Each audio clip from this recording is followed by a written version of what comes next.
Hello, hello, hello, hello. I am Almantas, former professor, current VTuber, old man who loves old things. Thank you all for joining me today. The gallery was updated a minute ago. I think about a month ago. I think it was updated. The stained glass is by Grim Glassman. So it's by Grim Glassman. He does that. That is his art form. Is that he makes stained glass. It went from 50 to 69. I haven't updated for some of the newer ones. Like Kari Chary made a new one just yesterday. Yesterday, I think. And that one has not been added. So Kari Chary has not been added. I think there's a couple others that haven't been added. Miss Mochivus is working on one right now. Hello, Mix. Hello, Mix. I thought you were asleep. And hello, Costifer. Hello, Costifer. Costifer, I maybe should put a timer up, but I might disable that one because it doesn't seem to be working reliably. That's interesting. Give me a second here. That one doesn't seem to be working very reliably, so... Huh. Well, I had to just manually do it, but whatever. It's just the dark. I see what's happening here. Okay. I understand how I broke this one. It's not a big deal. It's an easy one to fix. Yes. Hello, Cost. I typically wait about 10 minutes I typically show up about 10 minutes after I hit go live. I am typically about 10 to 12 minutes late because I am bad at my job. And I show up when I finish doing my... What tends to happen is that I hit start recording, and I hit start streaming, and I try to hit those within 1 minute of my set start time, and then I do my vocal warm-ups. So that is what happens with those. Hello, Lau Lawrence. Hello, Lau Lawrence. Lau_Lawrence. Hello. Also, let's see if I've got the Mix UAV. I'm also going to shout out the Burb. Mix UAV is a delight. One of my best friends. I actually would have consulted you about what to stream tonight if I thought you were awake. I thought you were asleep, so I didn't bother you. But Mix does really wonderful chatting streams. He's extremely intelligent and informed. My day is going okay, Lau Lawrence. That is a little bit of what we're going to talk about shortly. But let me say, yeah, Mix is wonderfully intelligent. Nobody knows more about Mecha than him. It is actually completely alarming how much he knows. It's I remember asking him about subjects he felt comfortable with, and he said, "I know everything about Mecha," and I thought he was being. I thought it was a joke or a bit, and no, he actually just does. It's too much knowledge. He's like a Lovecraft character, except it's knowing things about mechs.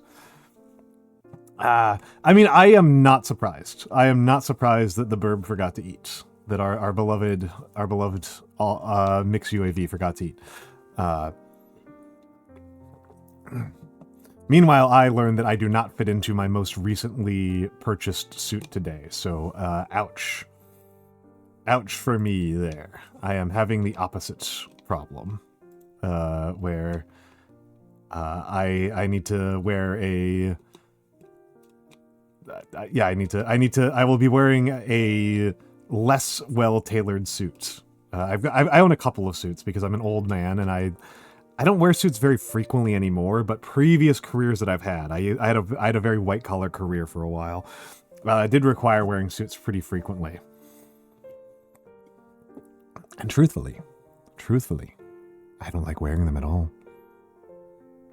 I am very much a sweaters and slacks guy. It's extremely true. It's extremely true. The way that I dress on stream is how I would dress more often in real life if it wouldn't cause me to sweat to death.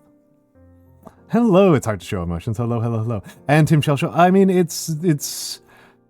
I am pretty cheap. I will be honest. That's probably part of the reason why I dislike suits so much, is that it's like the difference between a cheap suit and a medium expensive suit is really dramatic.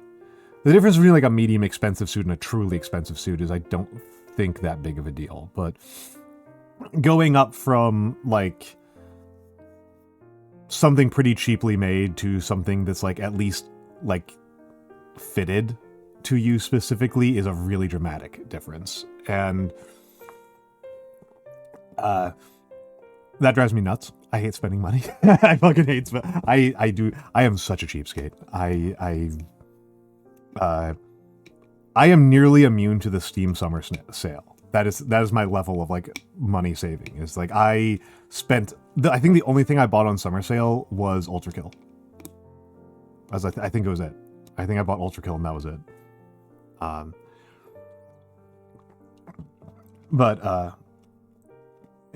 And hello, Nyazing Zizerd. Hello. Yeah. I actually did not get in the hellos in general. I've been saying hello to new people, but not saying hello to people who almost closed the tab. Hello, Seribots. Hello, me. Hello to Almantas. Hello, Tim Shell Show. Hello, Pekoneko. Hello, Die Tigress. Hello, Costifer. Hello, of course, to Mix UAV. Hello to Law_Lawrence. Hello to It's Hard to Show Emotions. Hello, Nyazing Zerd. And that is, and also, of course, hello to the lurkers, the soon-to-be lurkers, and the VOD watchers. Oh, and hello, McAllistrine. Hello, McAllistrine. McAllistrine's very cool. McAllistrine's very cool. I appreciate having McAllistrine around. But yeah, I would hesitate. And hello, Owlinger. Hello, Owlinger. I would say Nyazinger Zed. Hold on, make sure I get this right. Nyazinger Zed. Nyazinger Zed. There we go. Nyazinger Zed. Nyazinger Zed. I am actually a former professor. That is like not a bit. That is not just like VTuber lore. That is a job. That is a job that I held. It is the job that I train for by far the most in my life. It is the job that people identify me with. So it is. I don't know if I want to describe myself as a wise scholar. That feels a bit tooting my own horn. But yes, this is just like a job I held. Nowzinger Zed, thank you for the follow. I'm in a bad dream where it's judging my interpretation of psychology. Well, I was not a psychology professor, so my understanding of psychology is modest at best.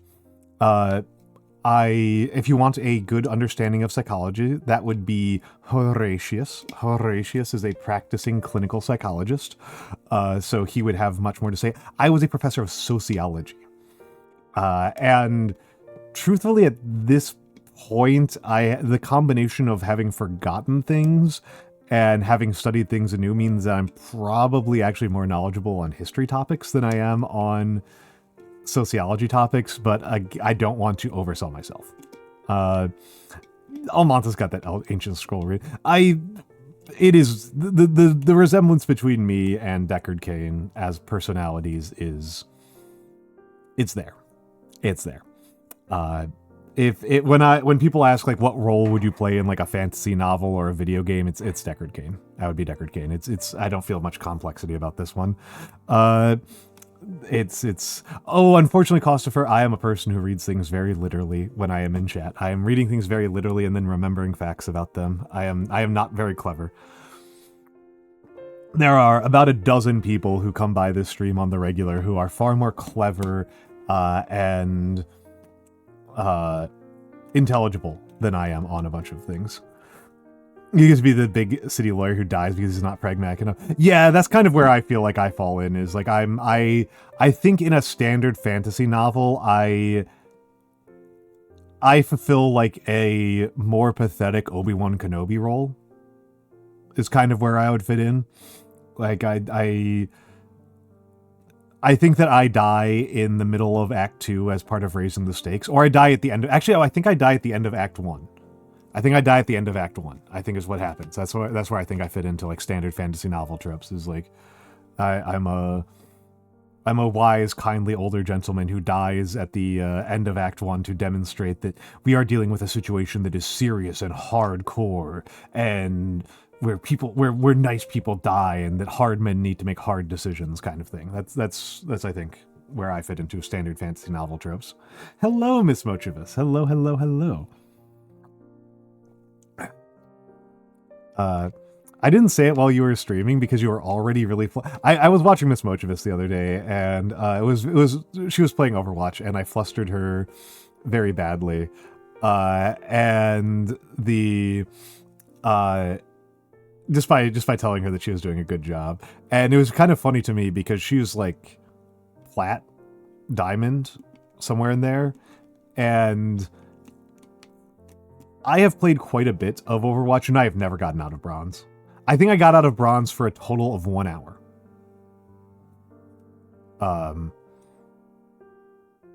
No, it was a little bit longer than that. I was outside. I got placed in silver once. I got placed in silver 2 once. And in tank. I was a silver 2 tank at once. And then I lost 35 games in a row.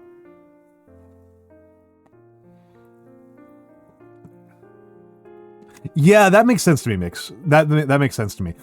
I mean, and hello, Beeple Well, and the thing, Tim Shelcho and Die Tigress, the thing is, the character in fiction that I get the most commentary on, that people commented on before I was Almantas, is Uncle Iroh. That's the character that people relate me to in fiction, is Uncle Iroh. Tazire_Boreal, thank you for the follow. Overwatch does suck, but I'm addicted, so oh well. R.I.P. Miss Mochivus. May I interest you in what I think is right now the currently best running version of Overwatch? Because there's a lot of games that are basically Overwatch ripoffs. And hello, XBotX. Yes, thank you. I think it's very kind. I think people are very kind to me. I don't want to lie. I don't want to lie about this. I think people in general have been very kind to me in life. I do not think that I have. Not everything in my life has gone according to plan or has gone particularly well, but I think that it would be deeply unfair to pretend that I have been persecuted and prosecuted by my peers and my superiors. I think people have been very kind to me. I think this is a kind and beautiful world that I have been given. But yes, Ms. Mochivus, play Mecha Break. It's better. Doing a lot of stoic investigation and research. I really did consider going into documentary, not analysis, but documentary presentation. I have not committed war crimes unless we're willing to be really expansive and say, like if we're willing to invoke the Osama bin Laden argument that because America is a democracy, anybody who votes for the government is responsible for the crimes of that government, and as an American who has participated in elections, under that argument of context, yeah. But otherwise, no. I can do an okay number of push-ups. No, I know it's an Iroh joke. I know it's an Iroh joke. I've watched Last Airbender many times. I've watched Avatar: The Last Airbender many a time. I even will go down on the record as a Korra defender. I like Legend of Korra. I think Legend of Korra has a very uneven quality, and if you want really consistent quality, it's not super good. But I think its highs are high. I think the highs in Korra are quite high. And hello, Little Cutie Fish 420. Little Cutie Fish has made some good fan art. That's one of the people who was added to the fan art roster. in my more recent updates.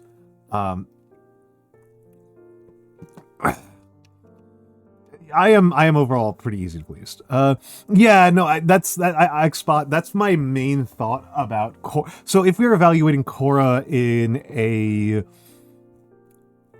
from a creator standpoint, right? From a creative standpoint, not from a critical standpoint, from a back end standpoint, it's very frustrating because it's very clear that you can see the fingerprints of an inconsistent schedule. For people who are unfamiliar with this, Legend of Korra was the sequel series to the Avatar: The Last Airbender. And one of the things that happened with it was that the studio did not tell them consistently how many seasons they would have.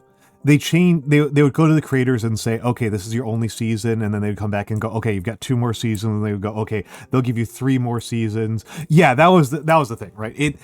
I think it would have been better. I think that was a constraint that the artist suffered under enormously. It's especially apparent in the end of the first season, where up until the last 5 minutes, they're setting up a plot line that really should have taken at least 2 more seasons to resolve. But then it becomes clear that they were told in the last couple of weeks that no, they're not getting renewed at all. So they just ended it very abruptly with a resolution to a plot line that, again, should have taken 2 or 3 seasons to spin out. And then they got renewed anyway after that, right? It was very frustrating. Season 3 is definitely better than season 2. I'll linger. It's season 3, I think, is actually very good. To be honest, I think that casting Henry Rollins as a villain is very funny. I think it's a very funny casting choice. Yeah, I think yeah. Well, because Korra's antagonists are... Here's my read of the Avatar system. My read of the Avatar series of Last Airbender and Legend of Korra is that Aang is a man of peace living in a world of war. And Korra is a woman of war living in a time of peace. Aang wants to solve problems peacefully and through negotiation and evasion. And he just needs to punch the Fire Lord. His actual problem is that he needs to punch the Fire Lord. And Korra is a person who is extremely good at punching and only wants to punch. And then her problems are like income inequality and theocratic fascism. Yeah, they're opposite sides of the same problem.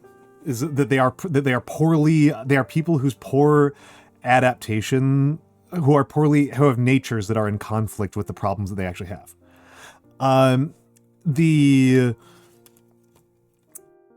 That's kind of the way I see the fundamental storyline of the two of them.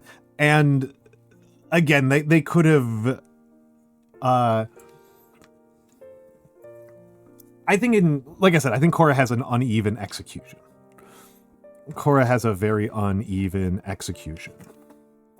That said, their stream, why does it always do this? It keeps on resetting what quick actions I have available. I want polls and predictions on here. I want polls, predictions, stop raids, and edit stream info. Those are the things I want on here. I think the pacing is a real weak point. I think a real strength is the antagonist, because the villains in it, I think, are really interesting. Not so much Tarlok. Tarlok I think is kind of bad. Amon I think is handled poorly, but I think is kind of still an interesting character. And I don't think that they handled him well.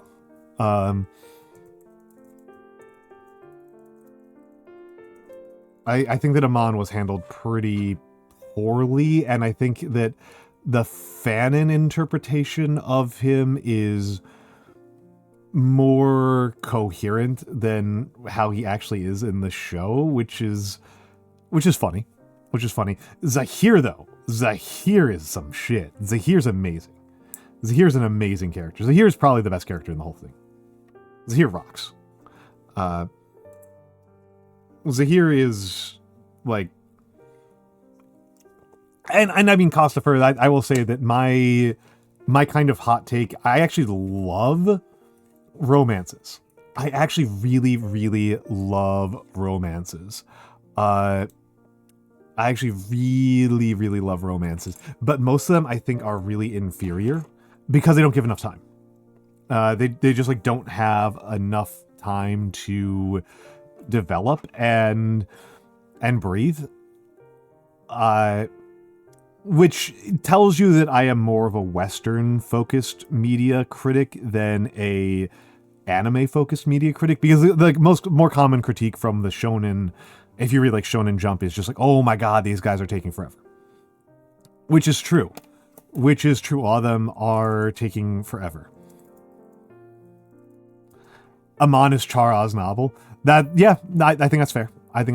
And I mean, it's I don't know how true this is of Char, but, you know, Aman is tapping into a real problem in the Avatar universe, right? That is, okay, so there are these people with these superpowers. So some percentage of people are just born with superpowers that have obvious, enormous application in industry and such.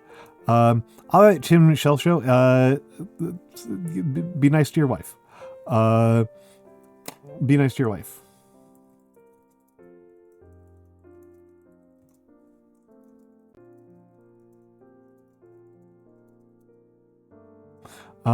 Be nice to your wife.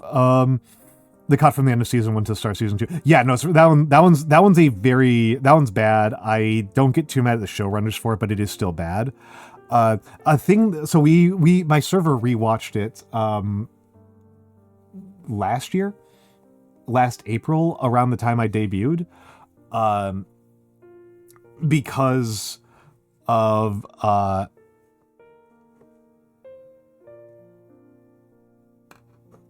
oh yeah, see, Mix, that would have been that's where I thought they were going with that. That's where it would have gone better.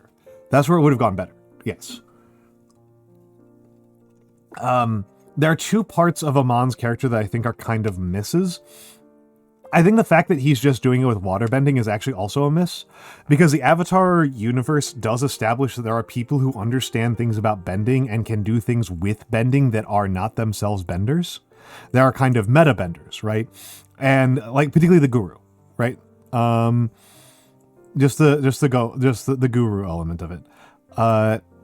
And then he fights his boyfriend to death while trying to drop a meteor on there. Yeah. So the part where I was kind of, my understanding is that a difference is that isn't Char isn't Char a fascist? Am I misunderstanding that? Like, isn't his cause like a ethnic supremacy cause? Or did I like misunderstand that? It's not a fascist act, but isn't Xion supposed to be like a... okay. Specific fascist, yeah. Not the cause of fascism in general that he hates, but yeah, I thought he was like the icon of the Xionist movement. He's an eco-terrorist. He's an eco-terrorist who becomes a okay, interesting. Interesting.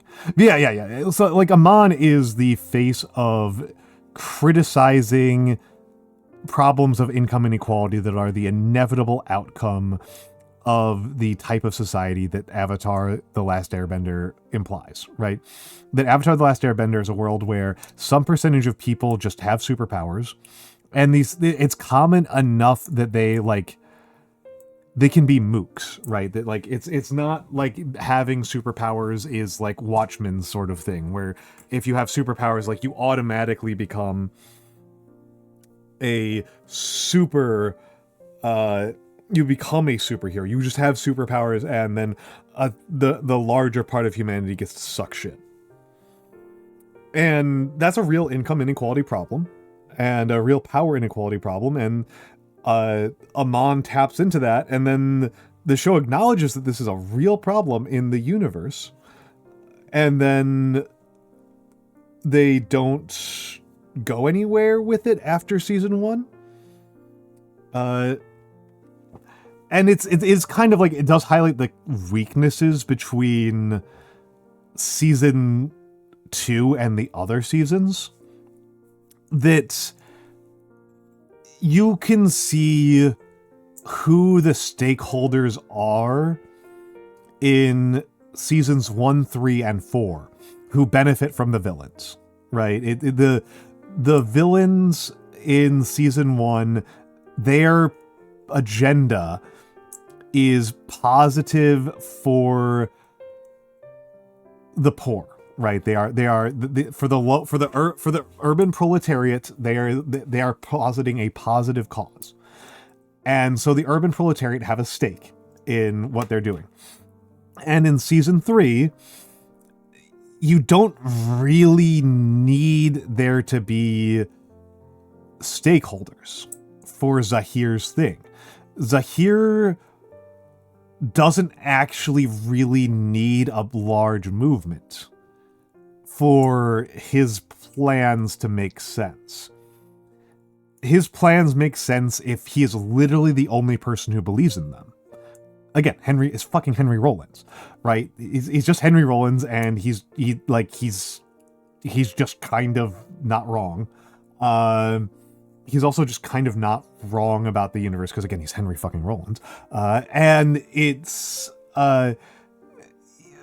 has the firmness of his convictions, and the only person that needs to believe in his plan are himself and arguably his friends. Like, he doesn't need a lot of people in on this. It's a very small scale operation. It just happens to involve assassinating some people. Like, is what's going on there. And it does wind up having some popularity, but it's not actually necessary. Season 4 is about it's just about flat out fascism, right? It's just about flat out fascism, and it's really straightforward who benefits from that. And they talk about who benefits from fascism, right? They talk about who benefits from fascism. That fascism is presented in it, I think actually somewhat coherently, despite the incoherence of seasons 1, 2, and 3 on class politics. I think season 4 hits not that bad of a note on pointing out that fascism is a way for the nouveau riche and the old ancient regime to resolve their class conflict and inflict their class warfare on the poor, without the two of them resolving the class warfare between the two of them. That's always been that's like a fundamental problem of liberal politics, is that liberal politics posits a class war that is ultimately going to be lost by the ancient regime in favor of the truly wealthy. Not the truly wealthy, of the nouveau riche, of the capitalists. The capitalist class, those who draw their income from the fruits of investment and productive investment, as opposed to those who draw their income from rent seeking, to use the Smith logic, to use the Smithian logic. That, again, fascism provides a context where the two of those, where that conflict doesn't need to actually be resolved. It creates a sort of compromise position between this, and that's where I forget her name. I need to look this up. Kuvira. That is where Kuvira grows her power from, right? We see this, that Kuvira's power is a mix of captains of industry and aristocrats. Like, that's who she draws power from.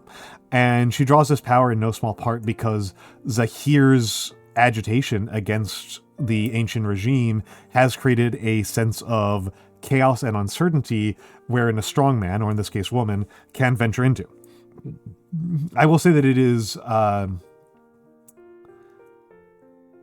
do think that if you're going to do fascist commentary, you kind of need to talk about the fact that fascism is a deeply misogynistic cultural movement. And admittedly, this is a fantasy setting where many of the gender dynamics of our world don't apply. So girl boss fascism feels less insane to me under that circumstance. But girl boss fascism is always going to run into this problem in reality, where it is a deeply misogynistic movement. And so that's, I don't know, I think that's interesting. And Kuvira, I think they kind of stumble on that front. But I do think that that's a more coherent one, right? Like, you know who the stakeholders are. The stakeholders in Kuvira's regime and in Kuvira's plan, they are not inventors. They are not the working classes. They are not the peasantry. They are primarily the bourgeois and the landlords, and they're pretty clear about this. Season 2 doesn't make any goddamn sense on this front. Season 2 does not have any real explanation for why anybody other than Tarlok personally would be happy with Tarlok's plans. And Tarlok is not operating as a lone operative, right? Like again, Zahir doesn't really need a political infrastructure. Girl boss fascism is a great phrase. Hello, DW. So it's a bit of a challenge that like what the hell is Tarlok's? Who is supporting Tarlok's plan? Tarlok needs infrastructure behind him because Tarlok is a theocrat, right? Tarlok's whole thing is that he is a theocrat. He wants to. He's a fundamentalist. He is recognizable to Americans as a dominionist, which is one of those political movements that is not very common in the rest of the world, but is really important in the US. And so, like, we kind of recognize it. We kind of recognize him as a dominionist. And again, like, the writers are Americans. Martino and Konetsko are Americans, I think, right? That's the thing. Like, that's the thing, right? It doesn't really make a lot of sense. Like, it would make I think that Tarlok's actions and portrayal would have made more sense if it was like really unambiguous, if they really signaled to us that the priesthood was like really down with his plans, or like at least some faction of it, because we know that there is a priesthood, right? We know that there is a religious leadership inside the Avatar universe. They raised Korra.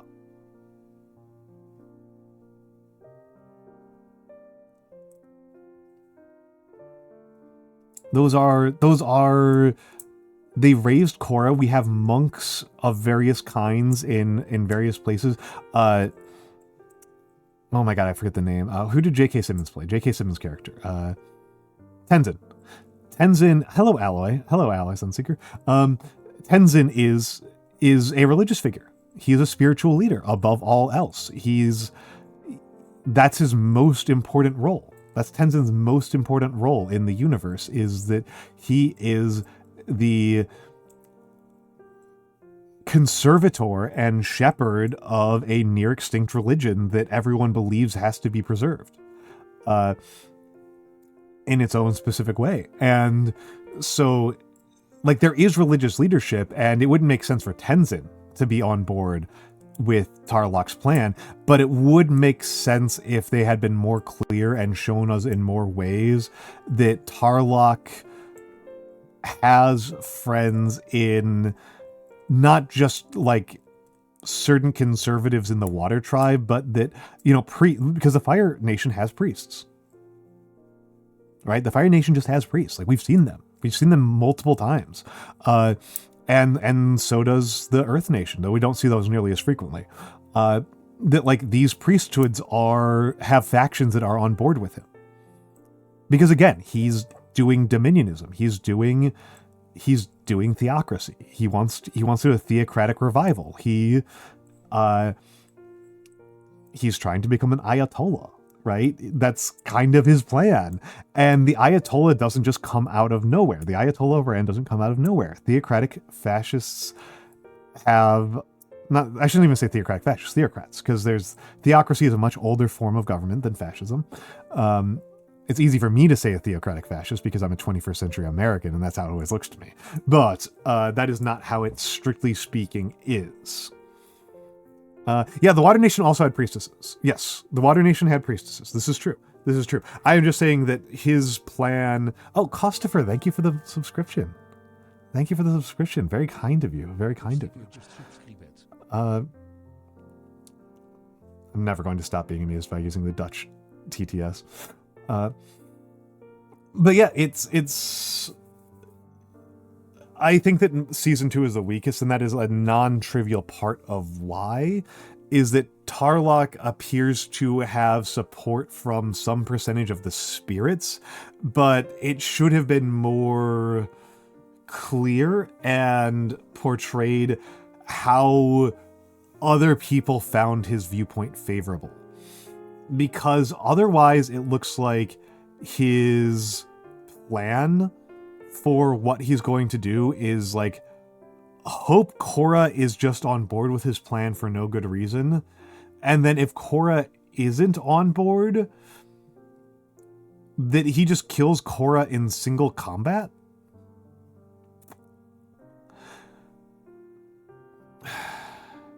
I really think that if you're in the Avatar universe, having a plan that involves killing the Avatar in single combat is not a good plan.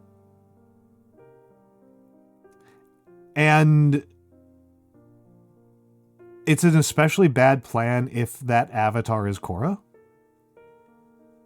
Like, Korra's really good at beating people up. Like, Korra's really good at fighting. And it's not like he's Zahir. Like Zahir, despite the fact that Zahir actually needs less political support for his objectives, like Zahir doesn't actually need any institutions on board with his plans. His plans are kill hereditary aristocrats and kill the Avatar and let people sort it out. Right? He's an anarchist. He thinks that people are fundamentally good and they are held back by these unfair and unjust systems that they don't have control over. And so if you just give people more control over their lives by removing those systems, you'll have a better world. So he doesn't actually need any institutions. Despite the fact that he doesn't have any institutions, he's the one who doesn't go up against Korra in single combat. Despite the fact that he doesn't really need that much support for any of the stuff he's doing, he's the one who's smart enough to, like, not do it one-on-one. He is the one who's smart enough to be like, no, we're going to get together a team of highly skilled assassins and lay a trap and use poison, and we're not going to just fight her head to head.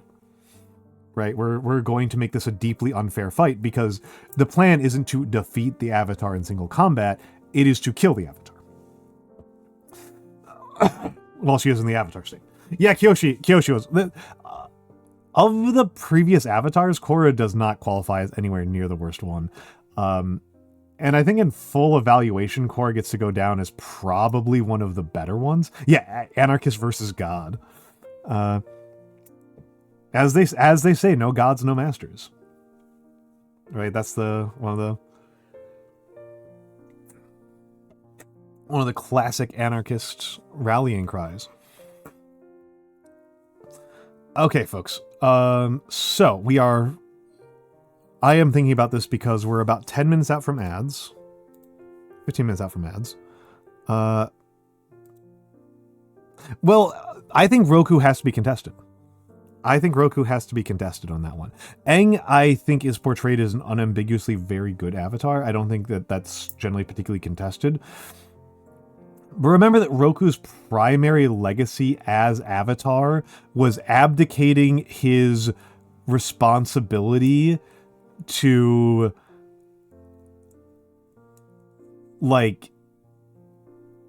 to keep balance between the four nations. That's Roku's most important legacy, is that when it became clear that the Fire Nation was going to go on a genocidal rampage against the entire rest of the world, Roku punts for decades. Roku gives up in a way that Aang doesn't.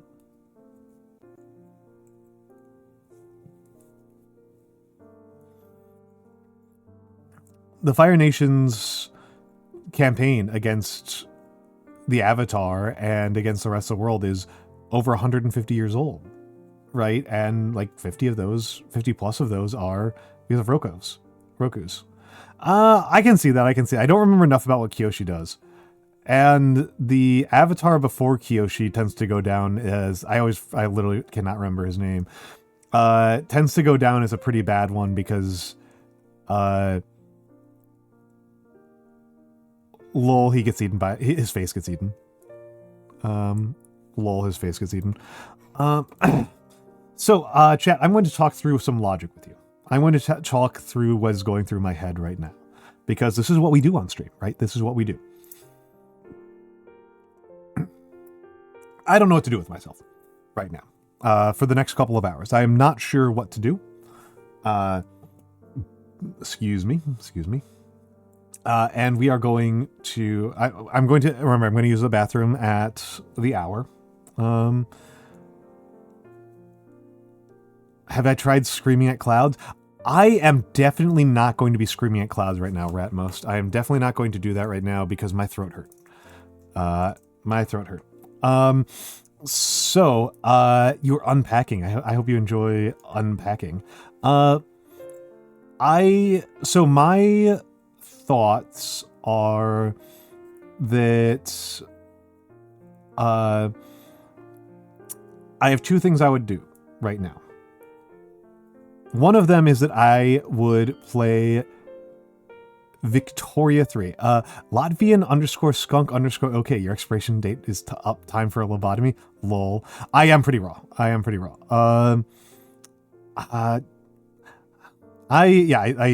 yell at Cloud's play. Yeah, I do apologize. My voice is a lot scratchier than it usually is. Usually my voice is a lot more silky smooth, and I don't think I can do ASMR voice at all right now. I think I'm kind of going into it by accident, but I don't really want to. It's not really where I want to be right now.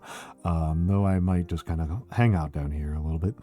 That said, yes. I am still a little bit under the weather. I just hate missing streams, and I canceled my Monday stream. So, yes, those are the options. Christopher. The options are I've been playing Vic 3, and I would play Vic 3, and I would try to explain what the hell I'm doing, because I'm an idiot, and I am very bad at Vic 3. I have, after like 5 attempts, finally done a run of Japan where I'm not embarrassed. And I would do a Japan run. I would do a Japan run in Vic 3. No DLC because I am a cheapskate. And no DLC, no mods, totally vanilla Japan run. So that's option one, is that I would do a Vic 3 Paradox run. A Vic 3 Japan run. And that'd be gaming. The other one is that I would paint models. That would be the other one. And if I paint minis, I would probably do it as a hangout stream. I might do Vic 3 as a hangout stream as well, because like, why not? Vic 3 kind of not a very demanding game. So that's fundamentally the question. I will say that something that is a bit of a bias. There are two things that bias me a little bit, and they are conflicting, right? They are running headlong into each other and causing me to not be able to make a decision. Hence why I want to hear from chat. Hello, Ryan the Space God. Hello, Ryan. Also, everybody, welcome in Ryan for being the... Congratulate Ryan. Ryan is the newest member of Resident Sleepy Times on the Discord server. We have finally gotten a new member after a long drought of getting no new Sleepy Times. Yep. Ryan fell asleep during movie night, so he's our newest Resident Sleepy Times. Well, and this is why, Christopher, this is why I'm asking. I would normally put it to a poll, but I tend to find the poll results a little bit unsatisfactory compared to just talking things through. I'm going to talk things through and maybe run a poll if I'm still undecided. I have many Roman minis to still paint, and next week, Next week I will be traveling.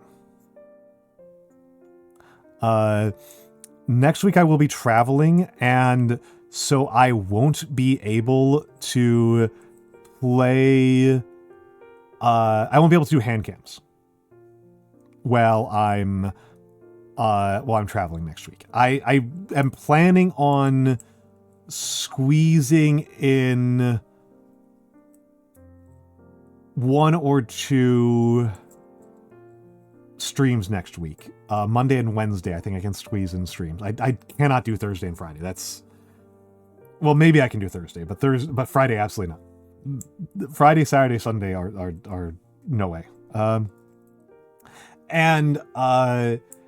I won't be able to do hand cams next week. And I like doing hand cams. I was probably just going to stream Victoria next week. Victoria is actually my most streamed game by like a lot.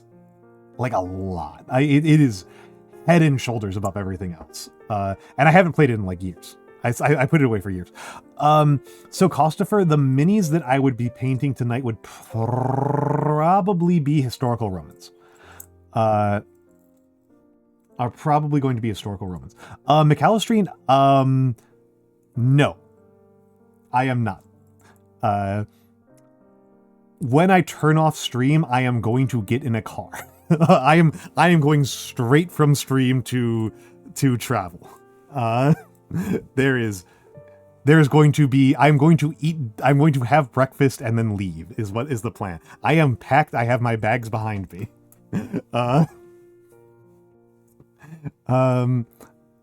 I mean, the take it easy option would have been a cancel stream, but I feel insane about only streaming once in a week, especially in July.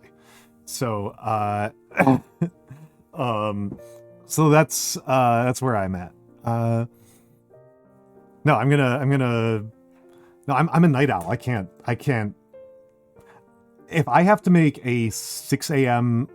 out the door time, I am not going to go to sleep before then. I'm going to stay up. I'm going to pull an all-nighter. If I have to leave if I have to be somewhere at 6 or 7 a.m. Yeah, Costifer, I didn't really finish the question. I am currently out of 40k minis. When I first started doing painting streams, I started with Eldar, with the Eldar Combat Patrol, where I painted everything except for the Wraith Lord, which is the most expensive model in it, but I also just kind of hate Wraith Lords at a deeply principled level. I think they're stupid. And on Eldar, despite being one of the most iconic Eldar units, I think they're very un-Eldar feeling to me. So my oldest painted minis are 40k. I have a bunch of Conquest, Last Argument of Kings, Old Dominion, which are necromantic ancient Romans. And those are cool. Those ones I've been painting. I've painted a handful of them. And then I put a box of Hail Caesar, late Republican Romans up on my throne, and they were $30. And I did not realize that when I listed them, they were on like an incredibly steep sale. So I have 100. I have 100 ancient Roman legionnaires. It's so many. And given that I paint really slowly, I paint less than 1 model a week. That's like so many for me. I'm such a slow painter. I average like maybe 2 models a month. It's like a pretty typical for me. It's so many ancient Romans. It does roll. It's great. It's great. It has forced me to start to learn how to paint skin. And this was actually kind of a fun one, Costifer, and other people here. Century of Legionnaires. Yeah. A thing that I think is kind of fun about it is that I think it's really important that if you're portraying ancient Romans, you need to give them a diversity of skin tones. If you look at frescoes we still have surviving colored frescoes from Pompeii, from Heraclianum and Pompeii. We can still see the pigments that people were painted on them. It goes the entire gamut, right? It is it is the entire, all 6 major skin categories are accounted for in there. So I think it's important if you're doing Roman Legionnaires to get a diversity of skin tones. And I found that doing really dark skin with Citadel paints, with like the paints I had on hand, was really difficult. And so I looked up some guides for how to paint, and now I'm really enamored with a skill set I learned from Vince Vintorella, from Vinny V, on how to make skin tones with red, yellow, blue. Nagi wants to teach me how to do it with CMYK, but I don't have CMYK paints. But to do it with red, yellow, blue. And I've managed to make some pretty good dark skin. It was the dark skin that was the real kicker for me. Doing lighter skins wasn't so hard with the colors I had, but doing like really dark skin. And I live in fucking Brooklyn, so like this kind of drives me a little bit nuts that black people are underrepresented. I'm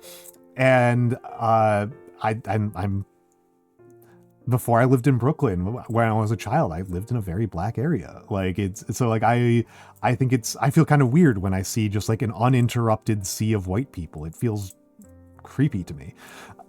So yeah, I felt like that was very important, and I feel kind of like I am learning how to do it. I don't want to say I'm doing particularly good at it. I'm not good at faces.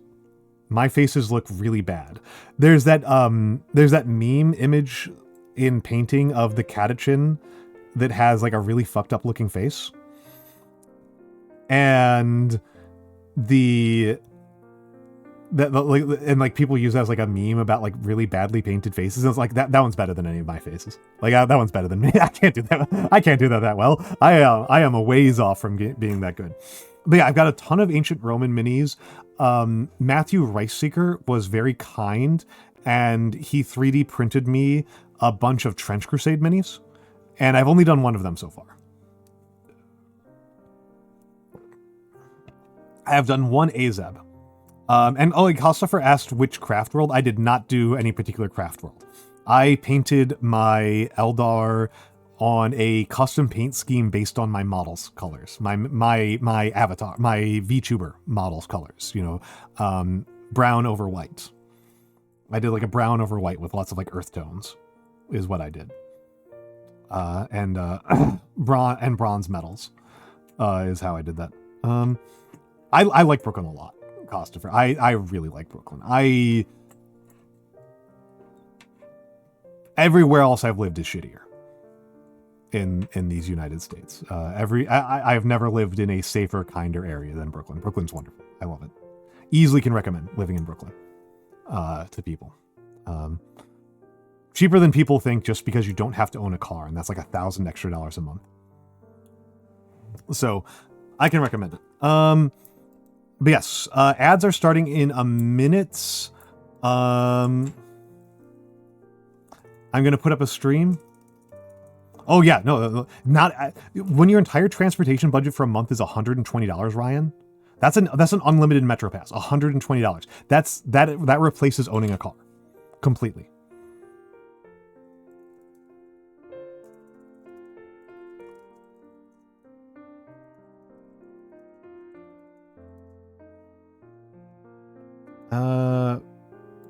Okay, I'm going to start the poll. It'll run a little bit longer than the ad break, but you can do extra votes in there. I am going to cut to the ads. Enjoy the fan art. Enjoy the fan art.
Hello, hello, hello. Welcome in, Raiders. Welcome in, Kot Pathos _ Epoch Toaster. Hello, hello, hello. How was the, yes, I was just on the ad break. I was just in the bathroom. A Morocco fan. Hello, how, I didn't realize it was a honk. I was like, why is it honk when it's a bell? But no, that is not, that's a clown bell. How, what were you doing? I need to use the shout out command. Coat Pathos _ Epoch Toaster. Occlude. I am not familiar with Occlude. Fortunately, I know how to use the power of DuckDuckGo. DuckDuckGo says, oh, that doesn't help me at all. I need a video game. Obviously, Occlude is just a word. Occlude.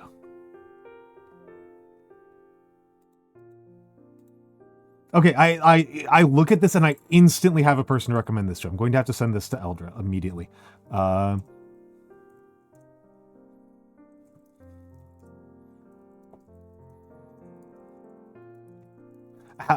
was it? How was it? How was it?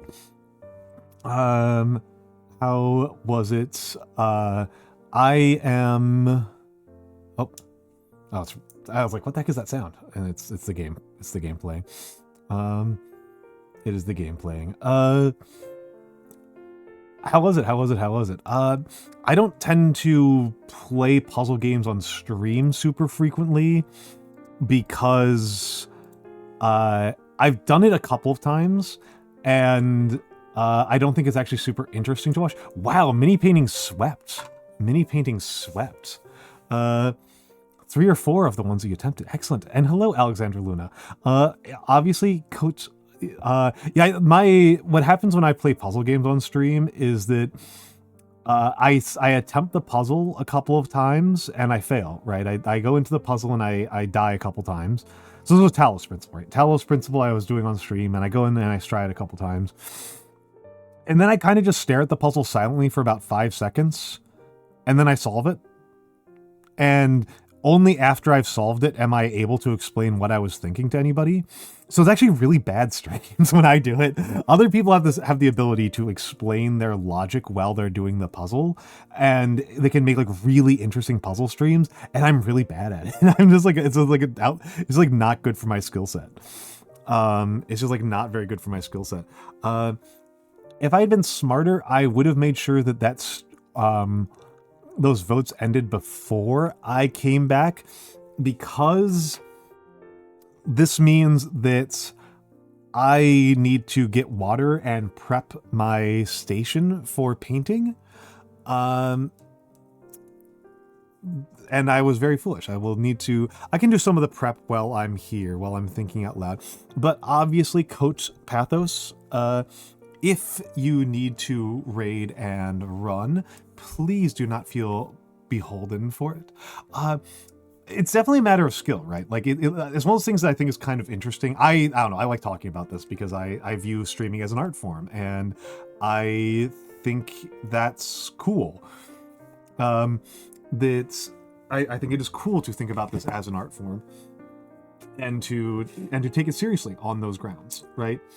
And the thing I think about, you got me leaning around and grabbing stuff. And again, it's not like I think I'm okay at puzzle games. It's just that I don't think they match well with how I stream. And it's an interesting thing to learn about yourself and to learn to critique about yourself as you are trying to get good at this skill. I like to think about getting good at streaming, right? I like to treat this as an art form that I learn and that I develop and that I can and do get better at. And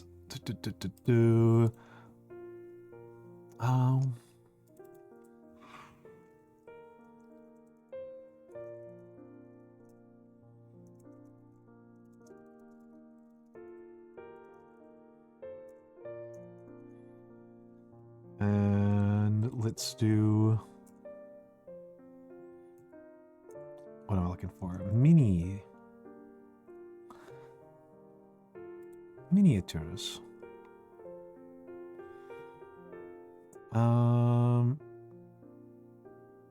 Huh, I didn't realize that Warhammer... Oh, I did leave Warhammer on here from a previous one. I did leave Rome.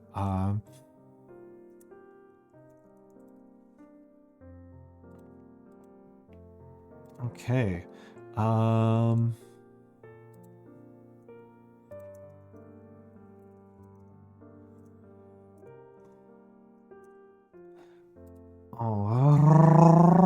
right. Okay. And now I am going to... Let's go over to studio mode. We're going to be fiddling with things for a minute here. It's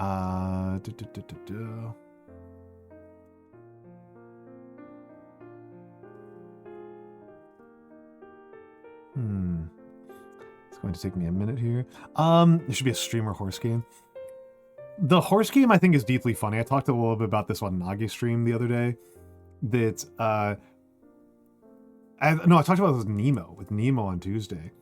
That the horse game, by being a combination of a gacha game and an idle game and a horse racing game, it's just like so many evil things all at once that it's just like impossible to actually criticize any of them.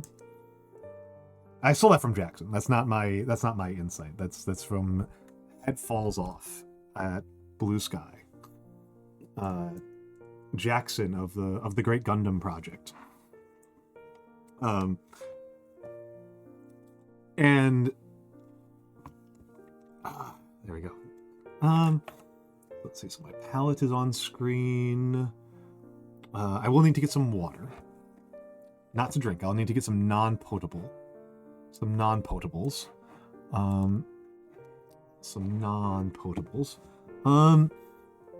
Give me just a minute. I'm going to put it on the fan art gallery, but I'm going to load up some water and get my minis ready. And we will be back in just a minute, and then I will come back and I will be in... I will be on hangout mode.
Whoops, I didn't actually go away.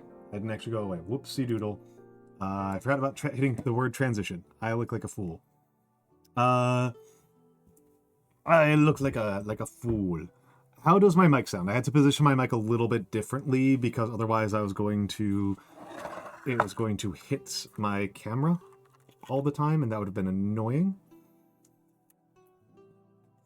So I have a couple of quasi-painted miniatures from before. So this was my last thing that I painted, was this little guy. Let's... desk is just slightly too small for what I want to do with it. End hall. Huh. Hold on, let's...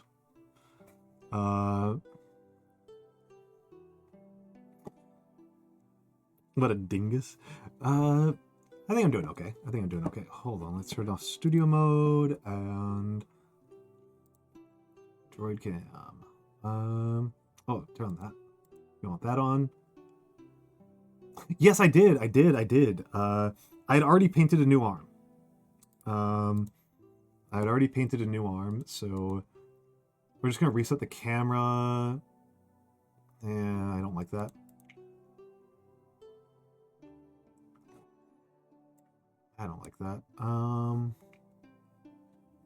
What are you doing, camera? Camera is focusing on something that is not the miniature. I want the camera to focus on the miniature. It was on the carpet. There we go. That's better. And I think that's a good enough position. Okay, so I'm going to use my number 2 and my number 4. But yeah, this is my most recently painted one. Number 5 out of 100. I think I'm doing okay as a painter. I will absolutely take critique and backseating on this one. I will absolutely take... And I'm just going to add in some... Add existing... Fugi. And then... Add a sound source... Audio output, no, not audio output capture, audio input capture? Not audio input capture, application audio capture? Application audio capture, Discord. Okay.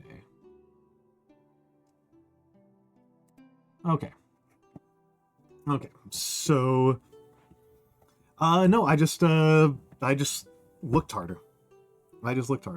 So I think I am getting okay at the metals. I think my metals look okay. I think my freehanding on the shield is not as bad as it could be. I think I could be doing a lot worse with the freehanding. I've got room to improve, but I could be doing a lot worse. I think my highlights are firmly okay. I think they look a little bit better in real life than they do on the screen, and I do wonder if that's just the light being a little bit harsh here. I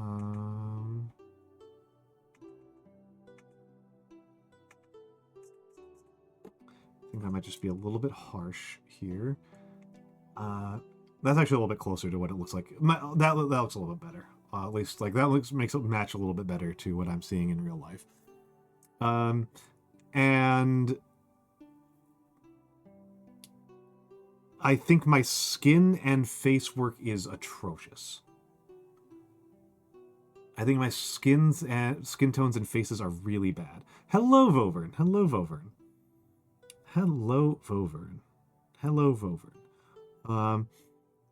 In general, I would say that my fundamental brush control is not bad. Also, have a good night, Peko Neko. Have a good night. And let me...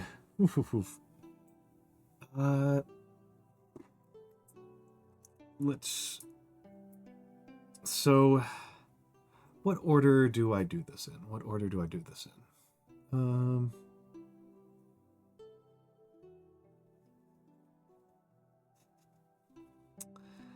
I think... Let's get my paints out. Here's my wet palette over here. My improvised wet palettes over here. Not everything goes on the wet palette, though, because the washes are... My Citadel... I hate the Citadel pots in general, but for washes, they're pretty good. May actually buy more Argath Earthshade. So I think the way I like to do this was I like to... My paints are very wet. It's going to take a while for them to warm up again. That looks strange. Yeah, the paint's like totally separated out.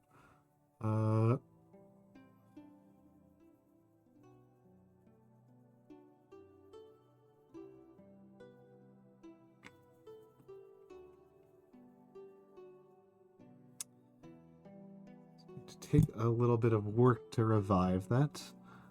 Might just need to use more, which is always annoying.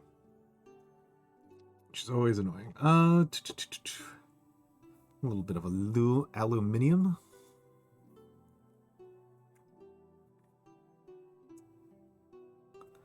What a goofy way to pronounce that word.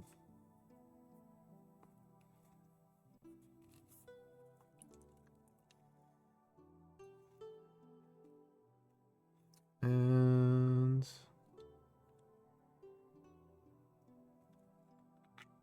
A little bit unsold on the behavior of my paint right now. I think I may be getting to the point where I need to...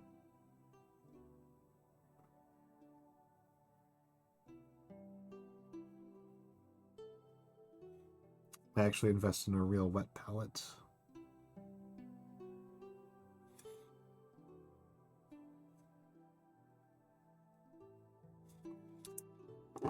Oh, okay. That one, that paint is very separated out. I need to really whip it. Hello, Dizzy. Hello, Dizzy. Dizzy is cool, folks. I can't hit my keyboard right now because it's underneath my desk because I'm painting. Dizzy does cool AoE content. They are the other side of the coin. She's the other side of the coin, I suppose. She, her, right? From Nando. Nando is very comp focused, very competitive focused. Yes, she, her. Okay, yes. Nando is very competitive focused, and Dizzy's like an achievement hunter. Which, if I were... I probably would enjoy Age of Empires a lot more if that's how I played it. Though I think I've hit the actual way that I want to play Age of Empires 2 at this point in my life, which is I watch T90 videos and Spirit of the Law videos and don't actually play it at all. Thank you, Blue. Thank you, Blue. Thank you, Blue.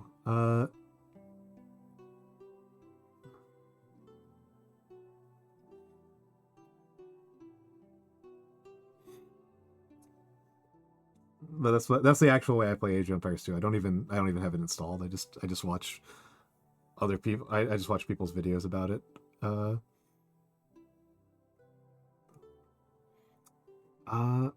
Also, hello, Blue. Hello, Blue. I'm sorry. I forgot.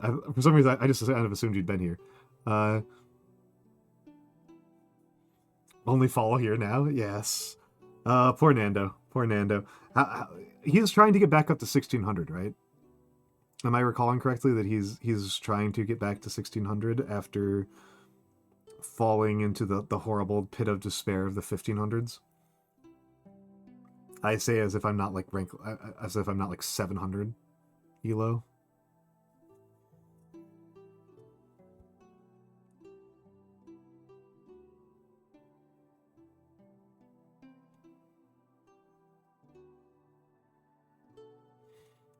He played like an 800. Oof.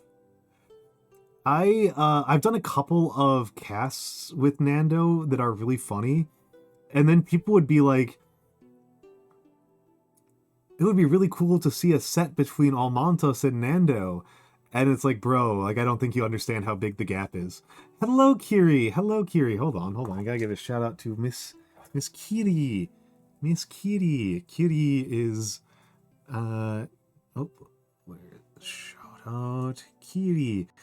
Kiri rules. Kiri rules. I think Kiri is probably top of the like concept of the comfy chaotic streamer. Because I am not a comfy chaotic streamer, right? This is a very low chaos index stream. This is a vibes stream. Nobody remembers America, the RTS game, because it sucks. Hello, Jazzahall. Unless you mean Command and Conquer Generals, which is extremely America, the RTS game, and it does suck, but also everybody remembers it.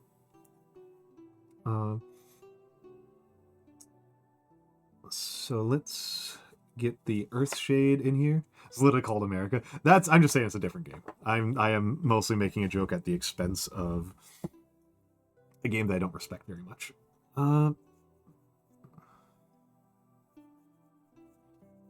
god, my palette's a mess right now. I might need to throw it out and start over.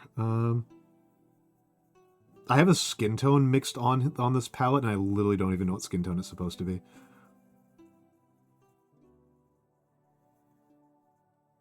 Well, it's waking up with a little bit of water. A little bit of encouragement. Okay, it's a little bit of an olive tone. I can work with an olive tone. Would you believe the game America was made by Germans? Extremely, extremely. I'm sorry, I didn't finish my little spiel about Kiri. Kiri is like the top tier on like the comfy chaotic kind of spectrum. I think she's a delight.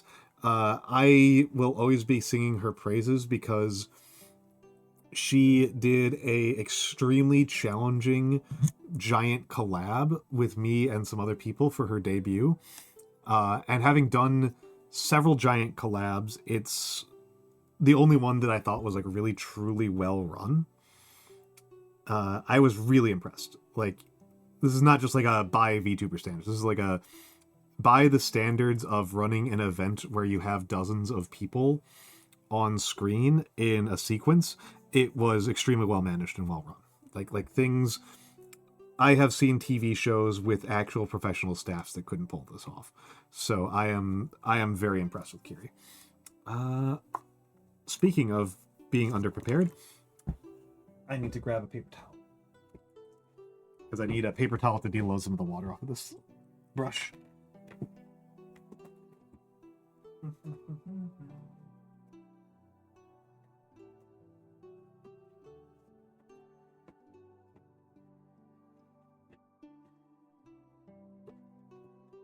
Okay, that was very quick, so I'm just back already.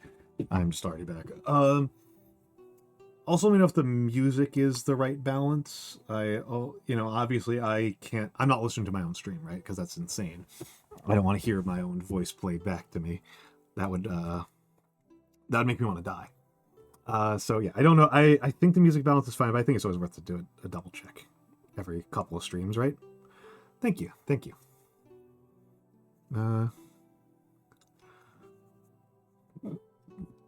Okay.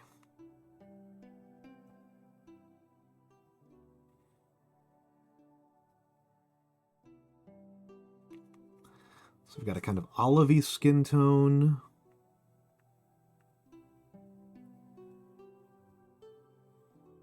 That we're doing here. I can work with this.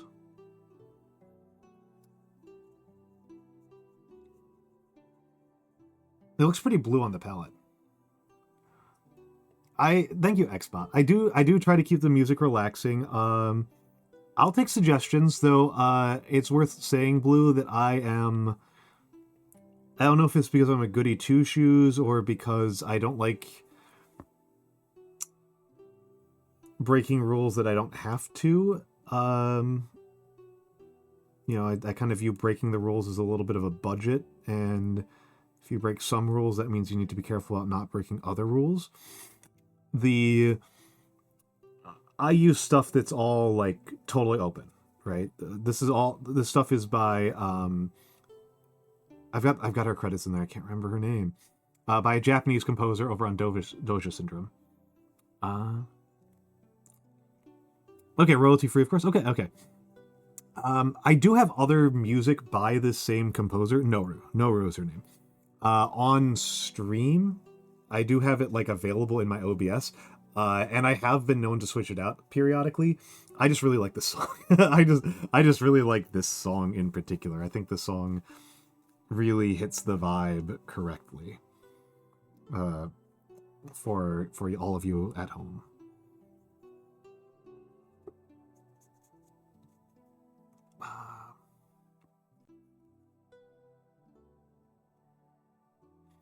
And you folks don't need to be subjected to my music taste. And yeah, you can put it in the suggestions channel or the DMs or our DMs.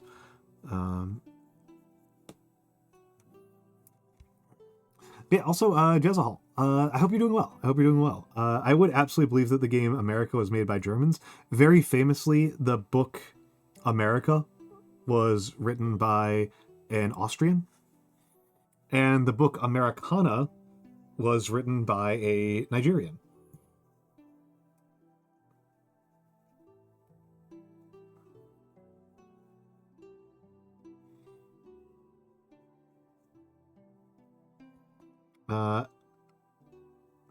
And perhaps the most famous work on American culture as a series of observations was by a Frenchman, was by Alexis de Tocqueville.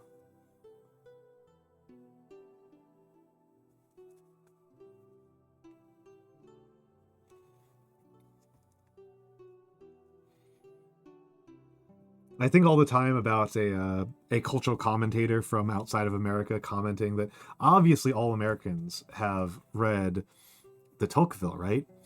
And it was like, oh man, I didn't read de Tocqueville until I was like 40. I've talked a little bit about my music tastes on here. I am mostly a metalhead. I really like Opeth. I really like a lot of post-rock these days. I really like Pliny, for example. I really, really like Pliny. And there's a lot of neoclassical I like. Opeth's so good. Opeth's so good. The Baying of the Hounds is such an incredible song. I do not like Dragon Force. I think Dragon Force is stupid.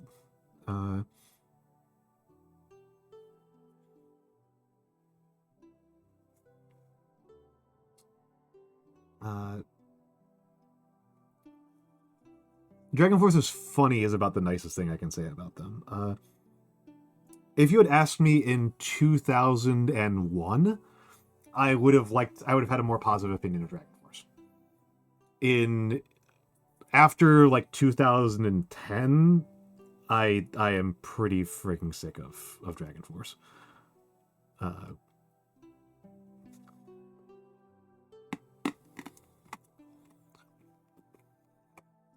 Hello, Connie. Hello, Connie. Yes, I am talking. Yeah, I think most people who spend any significant amount of time around metal music get pretty sick of Dragon Force.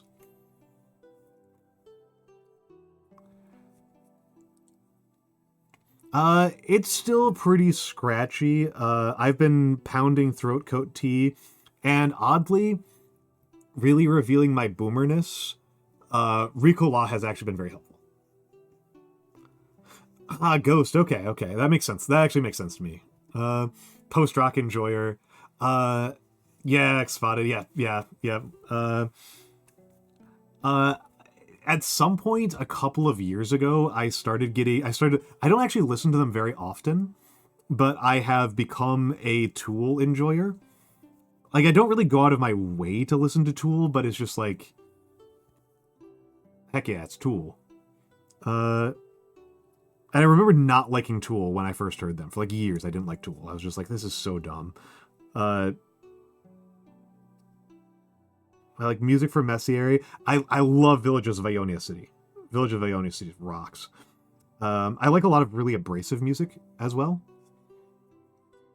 I like a lot of very abrasive music. Like Victory Over the Sun's my main one. I love Victory Over the Sun. And in true VTuber fashion, I will just flat out listen to video game music sometimes. notably, obviously, the Outer Wilds soundtrack, the Endless series soundtrack. Also, hello. Hold on. Let me deload my brush a little bit.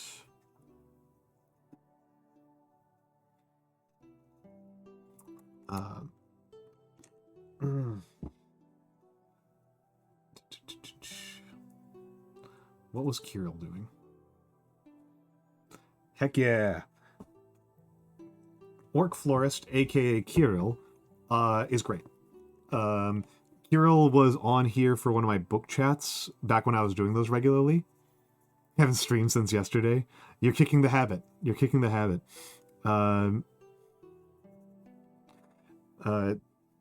It's over. It's over.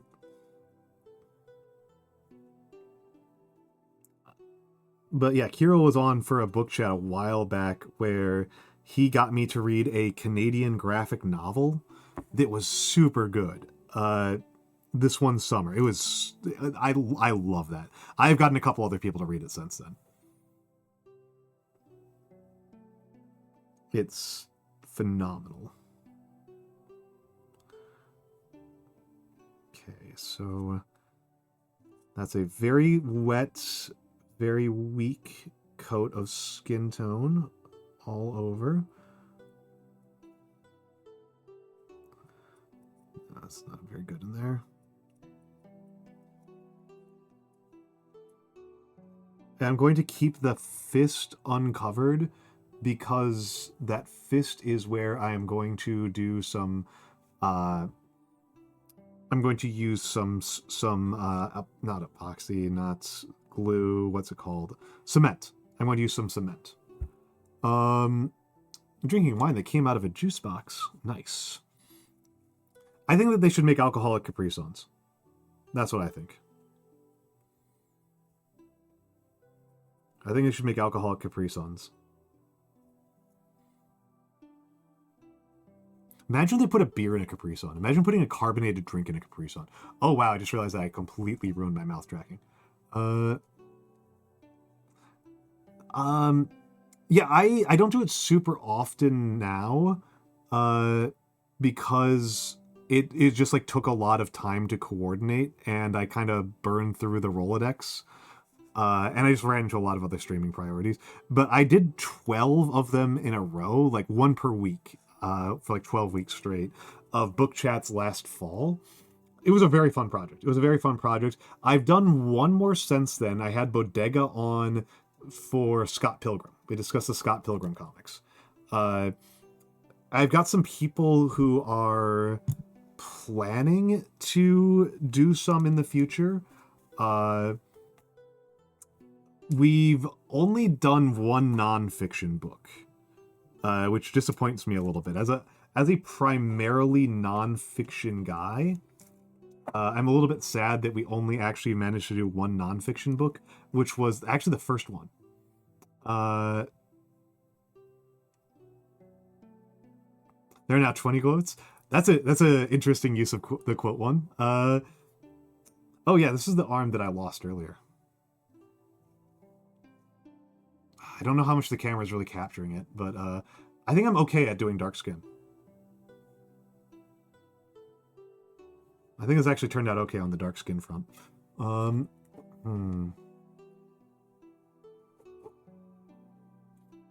No, like I said, I found it earlier. I will need to do another person.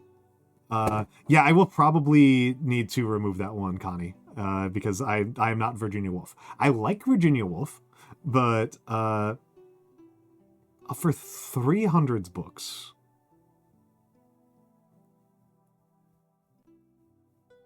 I'm literally trying to think right now if I've actually read any book from the 300's. I genuinely can't remember if I've read any book from the 300 CE. Or BC. I think I've read something from the 300 CE, the old BC. I've read I believe the Mungza is 300s BC, but I don't think. And I've read the Schwenza, I think, is later. Oh, Dewey Decimals. Oh, legitimately did not occur to me. Did not occur to me that you're talking about the Dewey Decimal System. I'm a history guy. I thought you meant 300s CE versus BC. I mean, I'll take recommendations. I'll definitely take recommendations. I'm currently reading The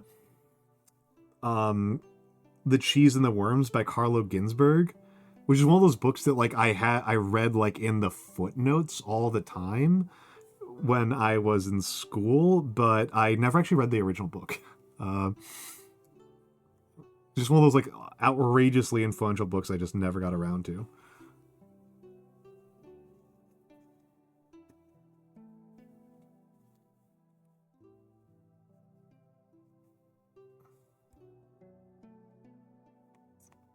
Why would it be? Oh, are you talking about like why would The Cheese and the Worms be super influential? The Cheese and the Worms was I think it was originally written in the 50s, history book. And it is a really, really in-depth history of a very specific guy. It's about a guy named Minocchio, like Pinocchio. It does look like Pinocchio. Minocchio, who was a miller in rural Italy outside of Venice, and he went on trial for heresy multiple times. Bunsy Babe 44, thank you for the follow. He went on trial for heresy because he was going around telling people that, well, a lot of things. He was hitting some high bars on the heresy front. And the author Ginsburg, hold on, I'm going to reset this. I got to come up with a better camera situation. The author Ginsburg was kind of using Minocchio as an examination of individual agency and individual faith in the immediate aftermath of the Protestant Reformation.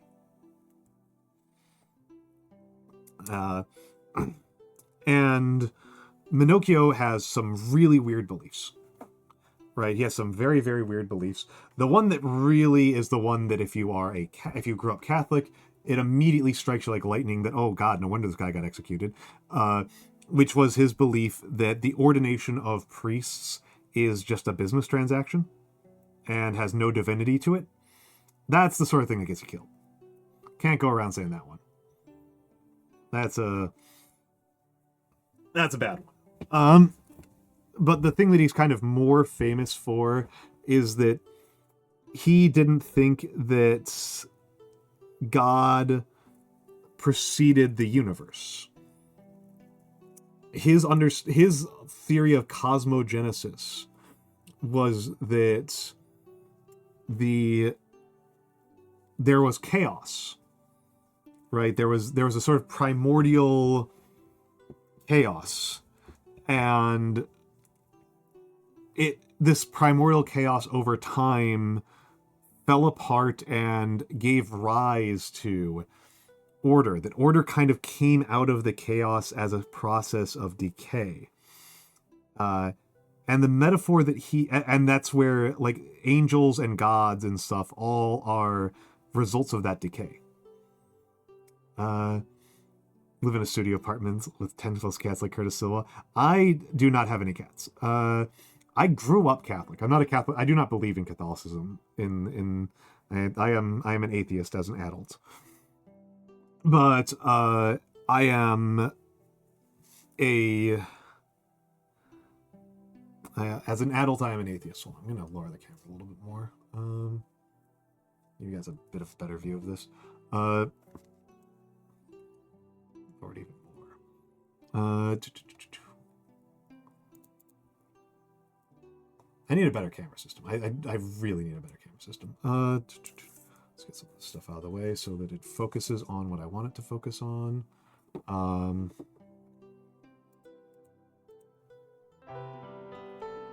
Neff! Neff, you came in while I was focusing my camera, the extremely exciting activity of playing around with my camera focus length. Neff, thank you for the raid. Thank you for the raid. I have an assumption about what you are doing. I have an assumption. Yes, it has been a minute. It has done a minute. I'm assuming that you were reading. You were reading. What were you reading, Neff? What were you reading? I am doing a relaxed sore throat stream. I'm painting some minis. Neff and Raiders, my name is Almantas. I am a former professor of sociology. Not history, people, I just want to be clear about that one. I don't want to get called out by an actual historian one of these days. So I'm defending myself by repeatedly saying, no. It is sociology is where I'm from. I am a retired, well, not retired, former professor of sociology, and now I am anime online for money. I do lots of hand cams. This is a pretty typical hand cam for me. I am doing a hand cam. I'm talking about the book I am currently reading. Off stream, right? I don't do on stream reading like you do. What is with my camera? The camera's being very goofy.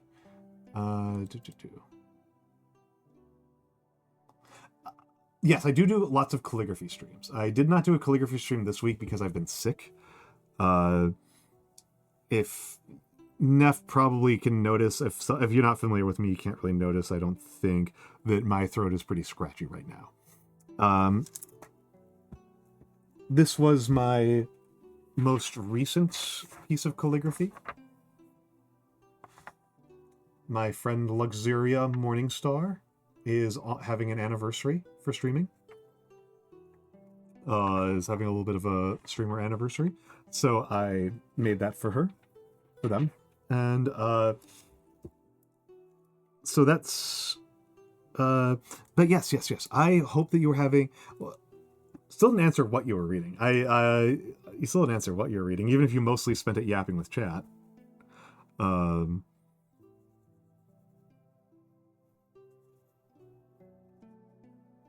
still did do some reading. But yes, I am about to leave on a trip, and I am squeezing in a stream before I have to squeeze myself into a cabin. Ostensibly, Restaurant at the End of the Universe. I haven't read that in a very long time. I haven't read that in a very long time, and I should go back and reread that, because Douglas Adams has a lot of influence on my writing. But it's, like, obviously at this point, like, I haven't read them in, like, over 20 years. So, like, I should get reacquainted with his work. Adams is wonderful, folks. If chat, you should... If you have not read Douglas Adams is a truly phenomenal comedy writer. This is a writer who I haven't read in, like, 20, 30-something years. And I can still recall with extreme clarity some of his lines. The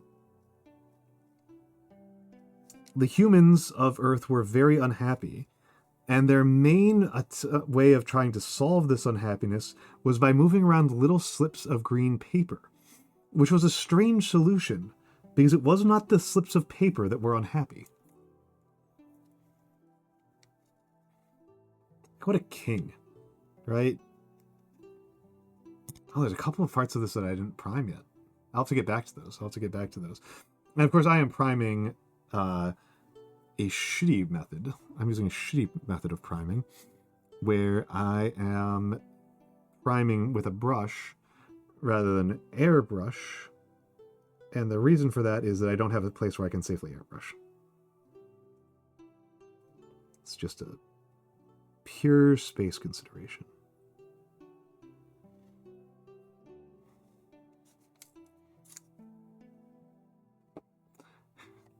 Oh my goodness, okay. And hello, Psycho Kitten.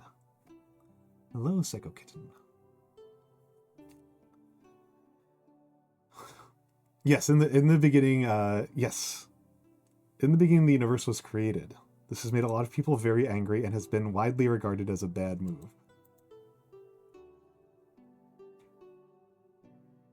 Come on, come on. There we go, that's a bit better. Oh, I don't know Jacques Pervert. I am not,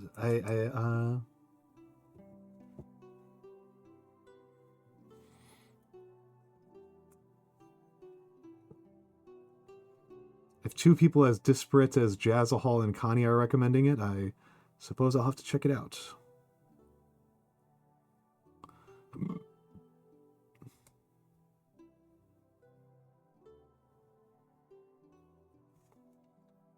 Okay.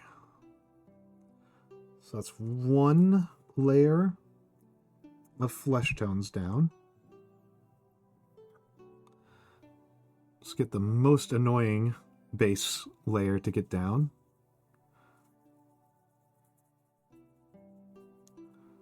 I'm just gonna need to get more. Most annoying base layer.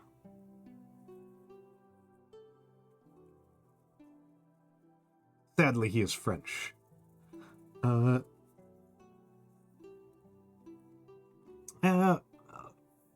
There's more than one school of analyzing poetry.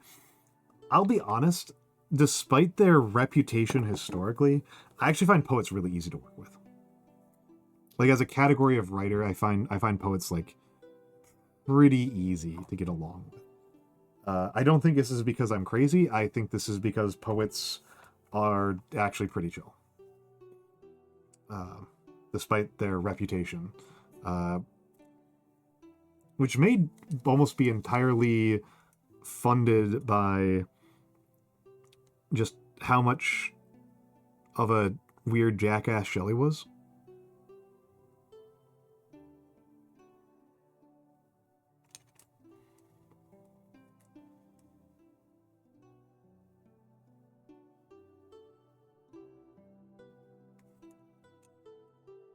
I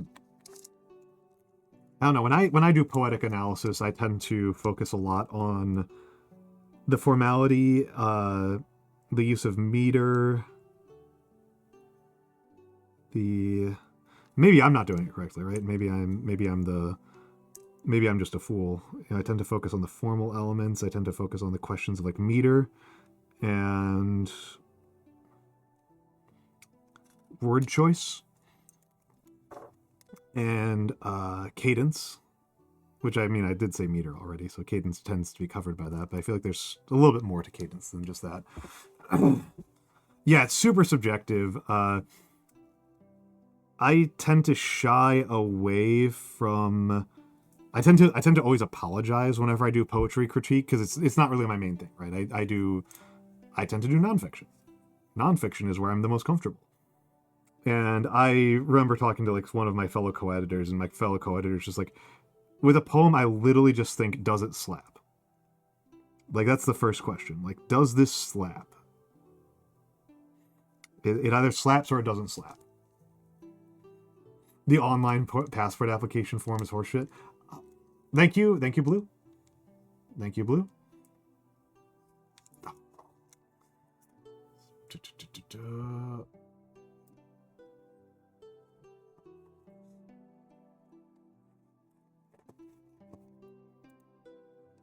And yeah, no, if you got the time, come on, jump on. Yes, I mostly do essays. I mostly read and edit essays and write essays. I am painting a Roman soldier. I'm painting a Roman legionnaire. Yeah, that would be very funny. It would be very funny to stream from work. But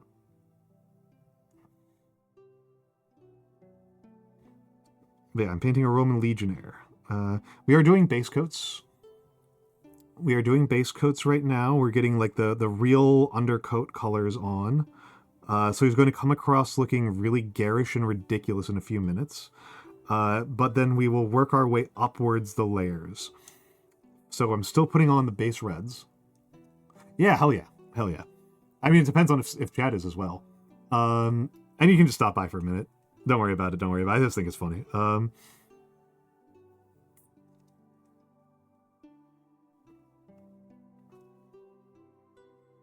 I do read philosophy. I haven't read a lot lately. I read a lot more history these days.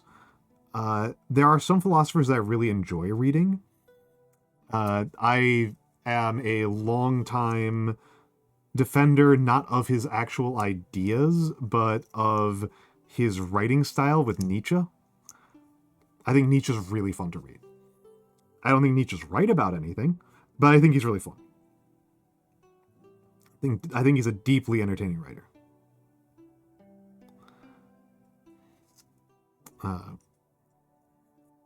Ads are incoming. I might actually run the ads before you can get on here, Nyano, because it's feeling bathroom break time to me. I'm gonna go. Oh nope, there's Nyano. Mr. Mancer. Oh, you're huge. Ooh. Okay, okay. You're coming through clean. You're coming through clean. You are huge. I need to change the foogies to be a little bit less huge. Hell yeah. There we go. There we go. Hello, Mr. Nyanomancer. Greetings and well met. Greetings, Nyanomancer. Thank you for joining me. Thank you for joining me. But yes. Oh, you're very welcome. What makes Nietzsche really fun to read? He's extremely ironic. Nietzsche cannot say anything straightforwardly ever. Everything is jokes. Bitch. Yeah, I suppose that's one way to put it. I think he's a goofy goober who cannot tell the truth. Oftentimes, yes, Commodore. Yes, I am. Connie, you are correct. Connie is correct. And who's the raider? Halb, we're painting. Hold on. I'm gonna stall the ads for a second here so that we can make sure that I say hi to Halb without getting interrupted. Snooze. Hello, Halb. Hello, Matthew Raceseeker. Hello, Halbernacht. Hello, Meister Miller. Welcome in, Raiders. I am Almantas, former professor of sociology, current VTuber. I am painting a little Roman Legionnaire. Hello, Pondwater. I tend to do lots of hand cams. I mostly do calligraphy. I talk a lot about history, despite that not actually being the subject that I was a professor in. And now I am anime online for money. And this is what I do. I stream late hours on EST. I am joined by... this is Kara. Oh my goodness. This is number 6 out of 100. I have a box of 100. Hello, Skellingtons. Hello, Eclipse Bun. I haven't even gotten the shoutouts in. I know what Halb was doing because I was watching Halbernacht. So let's give Halbernacht the shoutout. I was also watching Kara. It was Illbleed, right? It was Illbleed. League of Legends. Illbleed's so good. Have you played Illbleed, Nyano? Or is that for No, I was talking about League of Legends. Hello, Dark Sly Fox. This is I'm running on top of the Raiders for the Raiders from Karatsun. For the Raiders from Karatsun, you should have been here later or earlier. You don't get any recognition. And I'm Almond. I'm a short almond. But yes, yeah, nut. Hello, Bear. You agree with Nyano, to be fair. Yeah, it's a cat boy. No, he's the wizard who is also a cat. He's the wizard who is also a cat. I'm gonna beat you. What? Did I get it backwards? Yeah, it's a cat who is also a wizard. It's a cat who is also a wizard. But they're not reciprocal? No. They're not reciprocal. Okay, I thought it was reciprocal. I'm very particular. This is going to be the death of me. Yep. The death of me. I'm the only non-autistic VTuber that's going to kill me. Hey man, listen. I got that ADHD. That's technically on the spectrum. But yes, cats and wizards. It's true. What about a cat that was a wizard? Ah, you've provoked a philosophical and theological debate in chat, Nano. Are you going to take responsibility? Hello, Max Forge. Hello, Max Forge. Absolutely not. Of I course. played mouthwashing. I'm never taking responsibility for anything ever again. So true. So true. I don't want little horsemen to come after me. So true. If you take responsibility, that just means that you don't know what you're doing. Yeah, what an incredible game. True. What an incredible game. But yes. Okay, so again, Halvernacht and Karatsun Raiders. I am a former professor of sociology. I mostly do calligraphy. I am currently painting. There's okay. Hello, Kara. Hello, Kara. There's. I will not stand, Nano. I get to call you a cat. Okay. All right, then sit. All right. Well. Yep. Kara's being spoiled these days lately because Allie actually just meows for her constantly.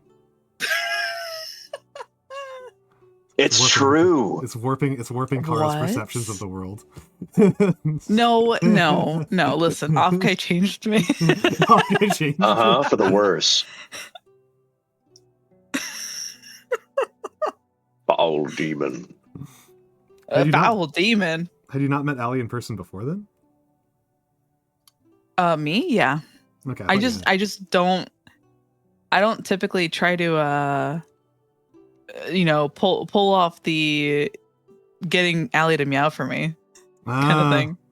Okay. It just works better when I have a microphone. That's okay. From what I've been told. Hal Offkai was very fun. I missed you quite a bit. I missed you quite a bit while I was there. It would have been a blast to have you. Feed the swarm. Thank you for the follow. You weren't there, man. Hal was not. He was at Oh no, I'm talking about skeletons. Oh, skeletons. Yeah. I got a very different impression of Allie than I think almost anybody online ever gets. I think you told me this, yeah. Yeah. Allie Bashi is a dear friend of ours, and the first thing that she does when she meets me is ask some very hostile and aggressive questions. Just meets me and she's just like, what are you doing to my poor car? Are you some sort of monster? Hi, nice to meet you. I'm like, oh, Allie is very, very straightforward when it comes to she's very productive. When it comes to meeting people for the first time. Yeah, that's fair. It is very professional first, and then comfort is the way I've seen it. Yeah. Yeah, that's true. Allie did meet Bear and hated him. Nice. Pretty hardcore. Pretty hardcore. Incredible. Yeah. Allie is so funny. Allie rules. Allie is great. Also, yes, hello, VexxingCat. Deeply funny woman. Deeply funny woman. And I've had all three of you, Mix and Nyano, say that, and I've told Allie, and Allie's like, nah. Of course you would. That sounds about right. That's about the funniest response you can have. That's the correct response. Oh, you bastards. So it makes her so funny. Yeah. And see, the thing is that you and Hal rated right on top of each other, and I like both of you so dang much that I didn't get to really get to go through the full spiel. So I was going to say, if you need to raid and run, you are perfectly welcome to. I know that I tend to raid out when I'm tired and cold and hungry. And now Car's just in voice with me now, so I just wanted to spend some time before I did go to bed. That's fair. That's fair. Yeah. How I did catch some of the league. I managed to bet wrong every time. Oh, you missed my pentakills later that I had later on. Yeah, no, I was getting ready for my own stream. Yeah, you missed on those. It's okay. And they're Vex, in there somewhere. And Vex, I think Allie likes me. I think I passed the test, but Allie definitely came at me from a perspective of like who is this strange man who is taking away and manipulating my beloved Karatsun. I How? It is very like I am Allie, Kara's best friend. Yeah. Like very like shake hands. Oh man. All right, Connie, please enjoy your studying. Enjoy your studying. Has Allie met Allie? Again, Allie's online persona is so incredibly different. Than what, but like I just watch one of her TikTok streams and she's just like making like ASMR cat noises. I'm like, this is not this is not what I was used to. This is not what I was expecting. I have not decided about MagFest next year because MagFest might end up falling during I might have other things I need to get done. Yeah. You better not. We'll find out. Listen. By that time, I'm going to be a high roller. I'm going to be making like multiple hundreds of thousands of dollars a year. And I tell you, brother, if you don't come, you're cut out of the inheritance. You'll be able to afford your own subs to my channel.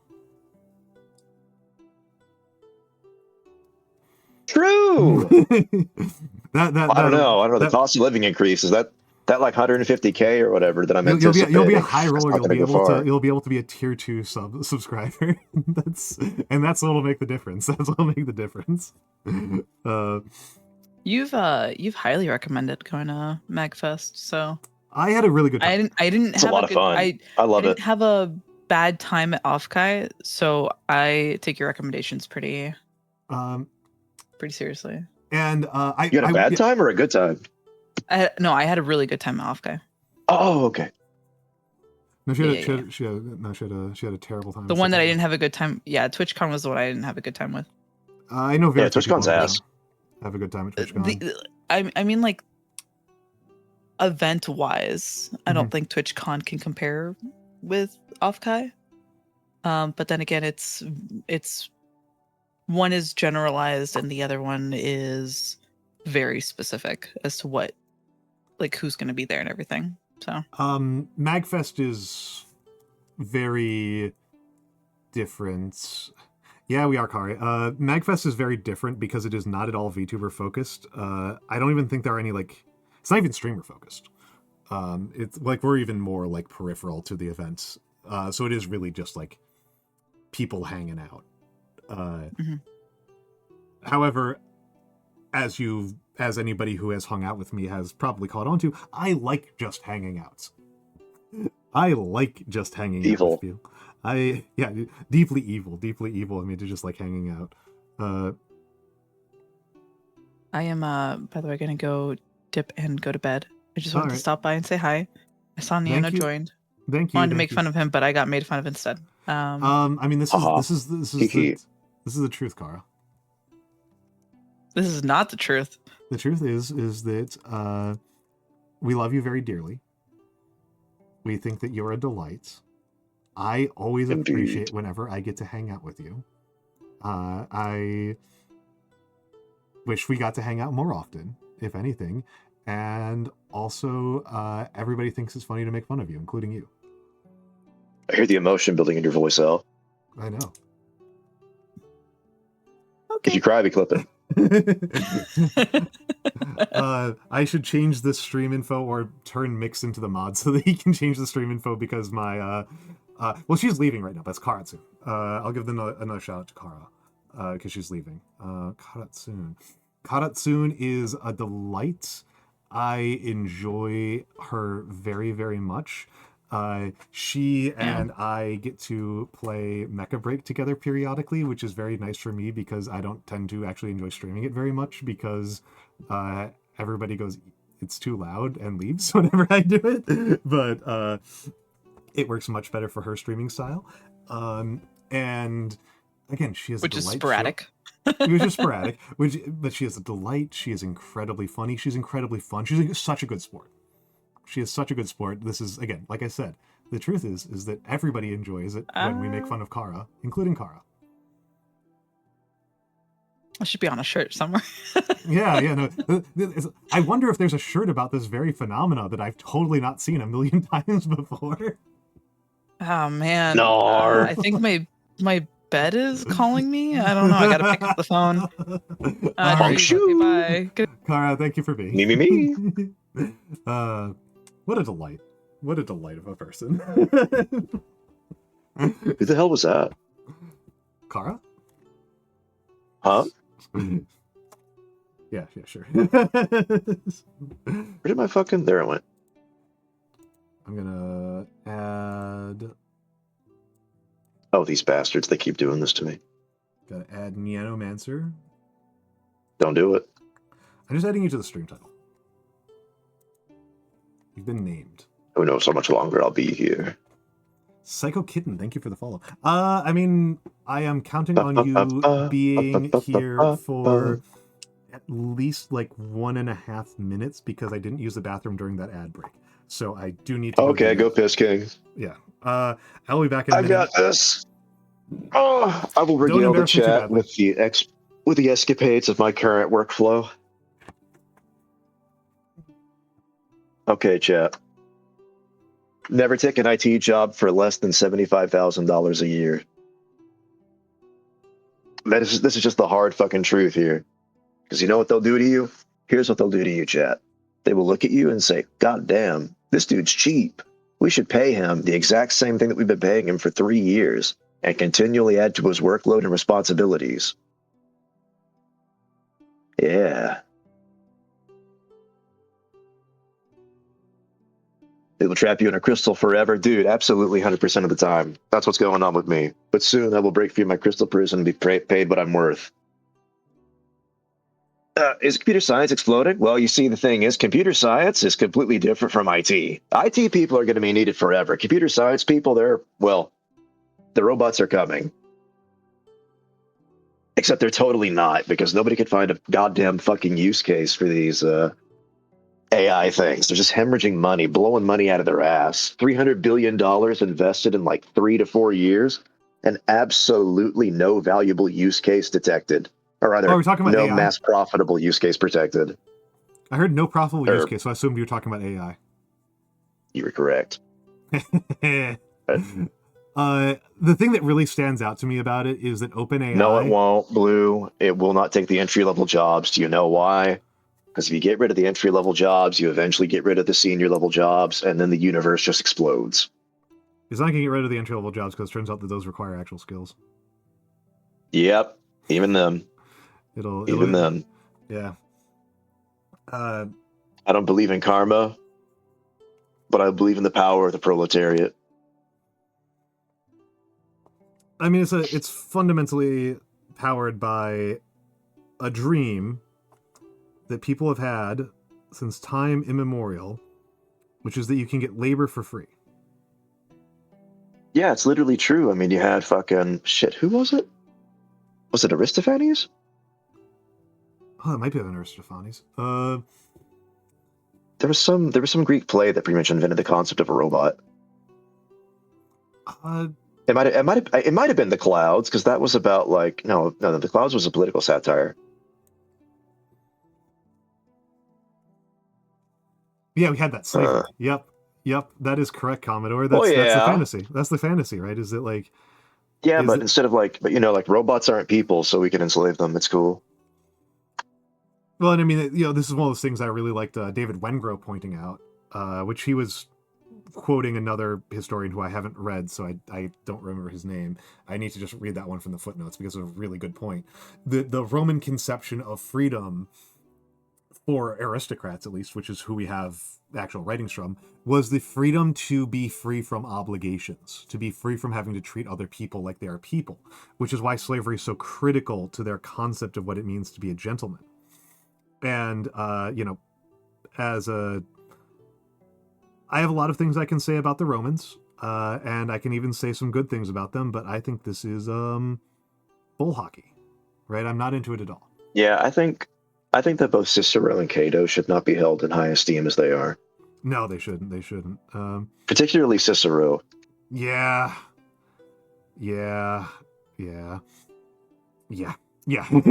Absolutely the case. I mean, there's a lot of, the one that I kind of have the hot take on is Aristotle.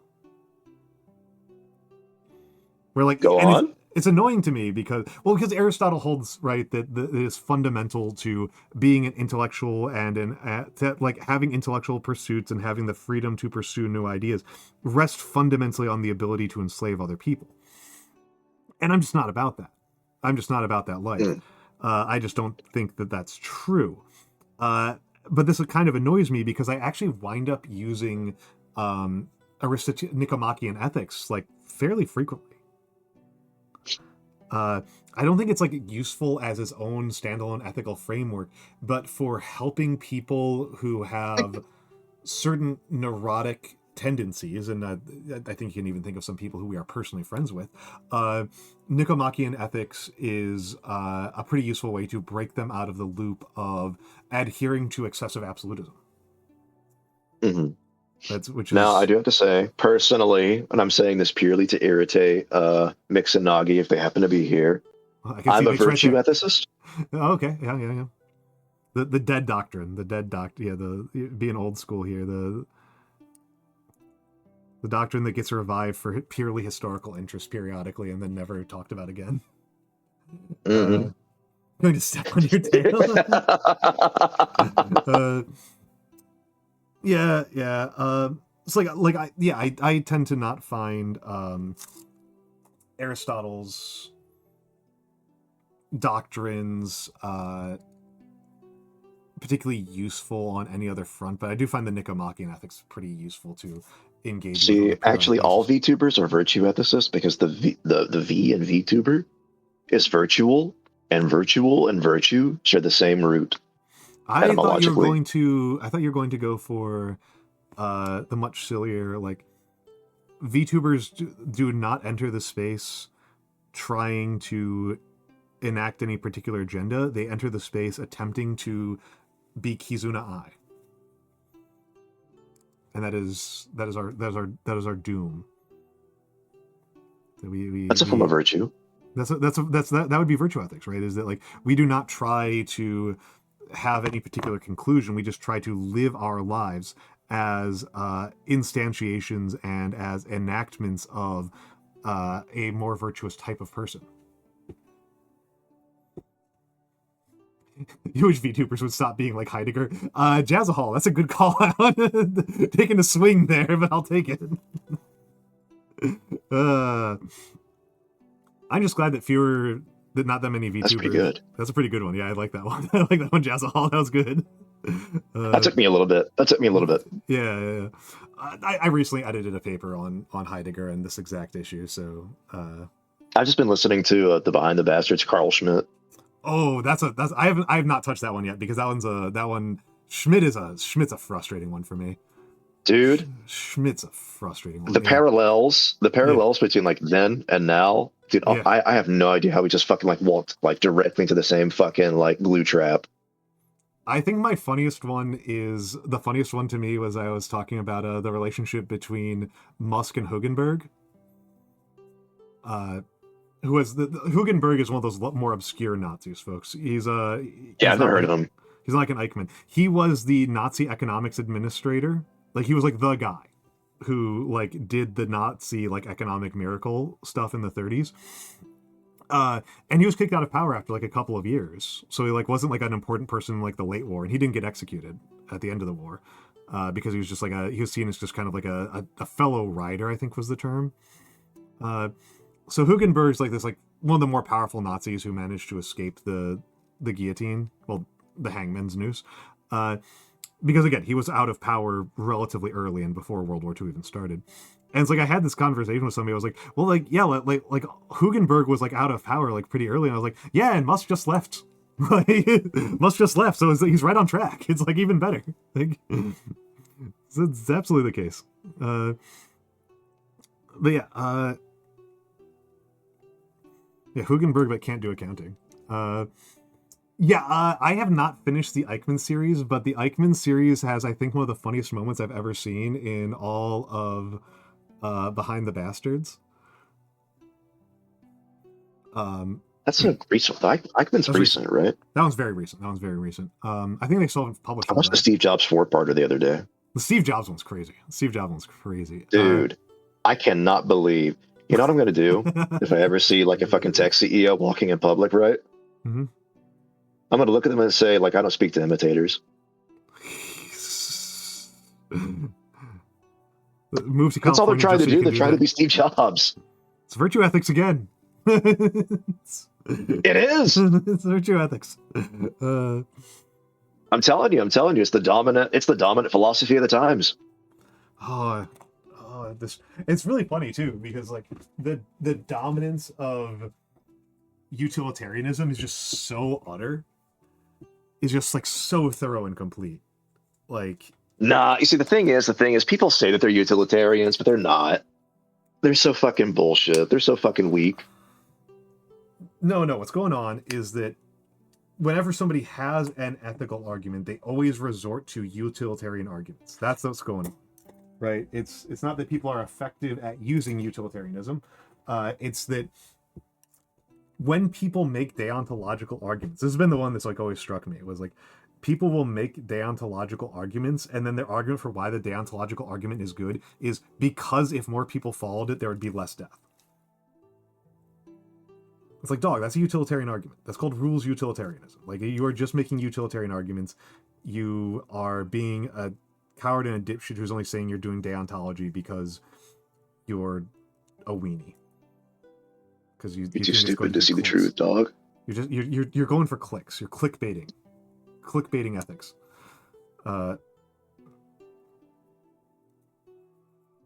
Yeah, sure, that's fair. I mean, I will say my thing about utilitarianism is that I'm very much coming from Jeremy Bentham's perspective, and I'm very much just kind of like evaluating how people construct ethical arguments, and very few people construct non-utilitarian arguments, even when they're explicitly trying to disavow utilitarianism. Right? Like, you would think that the right would be a hotbed of anti-utilitarian thought, because that's the traditional hotbed of anti-utilitarian thought. But then they're like, oh no, like we need to like have more kids because like the economic ramifications of having fewer kids are so bad for everybody. It's like, dog, now we've gone back. It's the utilitarian argument. I'm going to be honest, like the economic ramifications of having fewer children does not particularly seem all that effective to me as an ethical argument. It is only compelling to a very certain type of person. Yeah, the objectivists. The objectivists and the weird freehand fellas. Yeah, those guys. Ooh. Ooh. Yeah, we got some weirdos up in the club here. The freehand of the market is jacking me off. Oh. We got some absolute rock stars here. No, it's not really compelling to people. I will say that I have been compelled by one argument about it, which is there's a lot of people out there who want to have more kids and can't. Yeah. That's an argument that I find compelling. Like if somebody wants to have kids and is not having kids because of economic or social factors that are outside of their control, I feel for them, right? I feel for them. I feel for them. Yeah. Well, and you know what? I think if you want to encourage people to have more kids, the right thing to do is to kick them off healthcare and to charge them more for food. yeah. There's nothing that makes people want to have kids more than being hungry. Oh, true. So true. We totally don't have evidence that people in that situation will either join extremist political movements, which is like the most traditional pastime of hungry young men, or get really into gambling. Well, the good news for us is that right now, go to DraftKings.com and you too can bet on Major League Baseball. I thought you were going to say Uma Musume. Also, Uma Musume. No, hold on, no. It's Yuma Musume. Yuma Musume. Okay. Yuma Musume, according to the Great Northern Lion.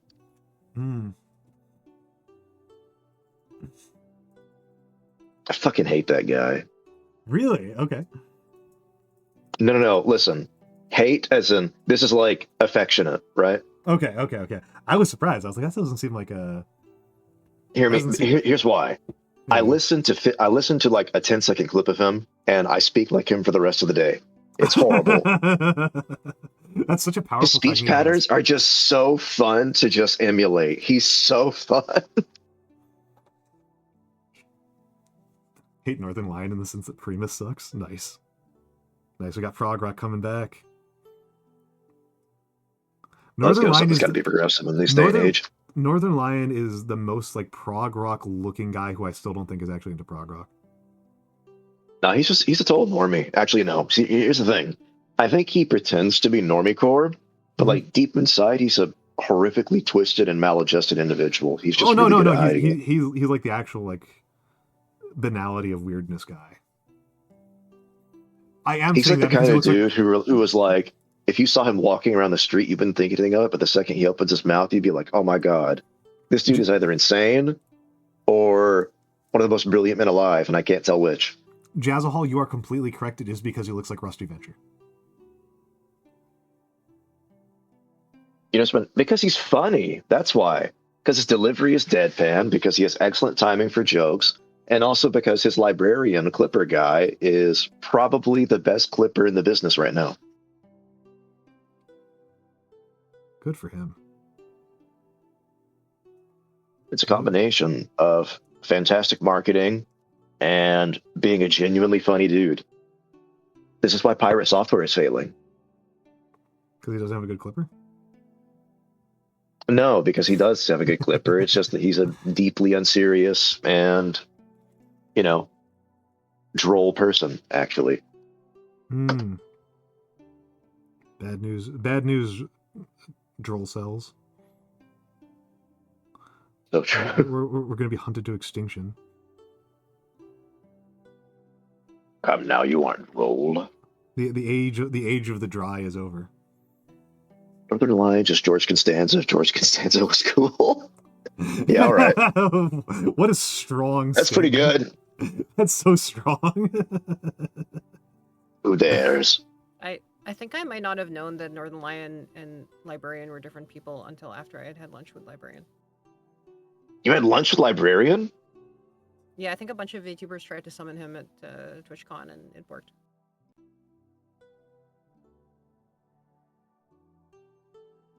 That's crazy. Hi, Kari. Are you winning? Maybe. I'm trying to learn DaVinci Resolve, so I don't know whether that's winning or not. Oh, good luck. Hold on, let me add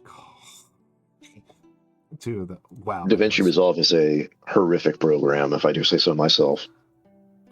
Maybe? Sort of. Honestly, all of like the video editing programs are just horrific. Just no matter what. You can't escape it. Yeah. I guess like I'm trying to do the I'm trying to pivot to video, guys. You're trying to pivot from video to video? Yeah, I'm pivoting. So from a virtual to video tuber. No, it's virtual video. You've seen hit Canadian VTubing private. documentary Videodrome, right? Everybody keeps telling me that that's a VTubing documentary, and I have not seen it yet. I think everybody Chad, means is this literally real? just me, and I just keep on saying it over and over again, and I just No, I enough. think my dad also, like, when I talked to him about it, said that Videodrome was actually like very similar to what I was doing. Yes, it is. That's because it is. He's like into Cronenberg, I think. Like a good kid. That's good. That's good. Cronenberg's really good. Cronenberg is one of Canada's like top contributions to the world. Yes. So it says, let's see, the tags are sci-fi, body horror, analog horror. Okay, cool. Yeah. That's very. Oh, I know Videodrome. Yeah. It's the one with the Stussy. It's about how VTubers will turn you trans. I thought that's like, I saw the TV glow. Yeah. Okay, that's fair. Common enough plot, right? Yeah, actually, no. Extremely one of the main plots in human history in fiction. VTubing will turn you trans. Oh, actually, that's also the Matrix. Yes, also the Matrix. Yes. Yes, that's true. Okay. Yeah. Also, I think Speed Racer. I think Speed Racer is about how cars go fast. Oh, okay. Yeah, fair. Understandable. Speed Racer rocks. That's fair. Okay, No, I have a confession. I have a confession. You know the Yeah. movie that came out in like 2009 or whatever? Speed Racer movie? Yeah. The live action one? yeah, this is what we're talking about. That is genuinely one of my favorite movies. Oh, it rules. Yeah. I don't think that's I think like okay, like the culture has like turned around and now like liking Speed Racer is cool actually. I think what What happened. are you talking about? It's always been cool. I don't give a shit. I that's think I'm what saying, happened was that except, there was a series of critics. like it's not a confession anymore, right? Like it's now It's a very reasonable the correct, opinion. It is as the kids say these days, based opinion. or whatever. Like, hear me out. The Speed Racer movie is the only movie where they have a really shittily like CGI go-kart that has a bomb strapped to it and it explodes in someone's driveway, leaving no char marks whatsoever. It's beautiful. It's a Should I, formless masterpiece. Yeah. By the way, Almantas, do you want me to play Nyanomancer up and appear in my shrimp form? I don't know what that means. I don't even mean. Oh, it's the VTube Studio collab. Oh, you want to use the VTube Studio collab? How- Yeah. How dare you? Don't do this to me, please. It You're might just be a mad little because you're not a clay ball. It might be confusing because I don't have the Fugi thing set up to grab individual sources, and I'm probably not going to do that. So you're just going to be on here twice. I can drop a CSS line of code that will exclude me.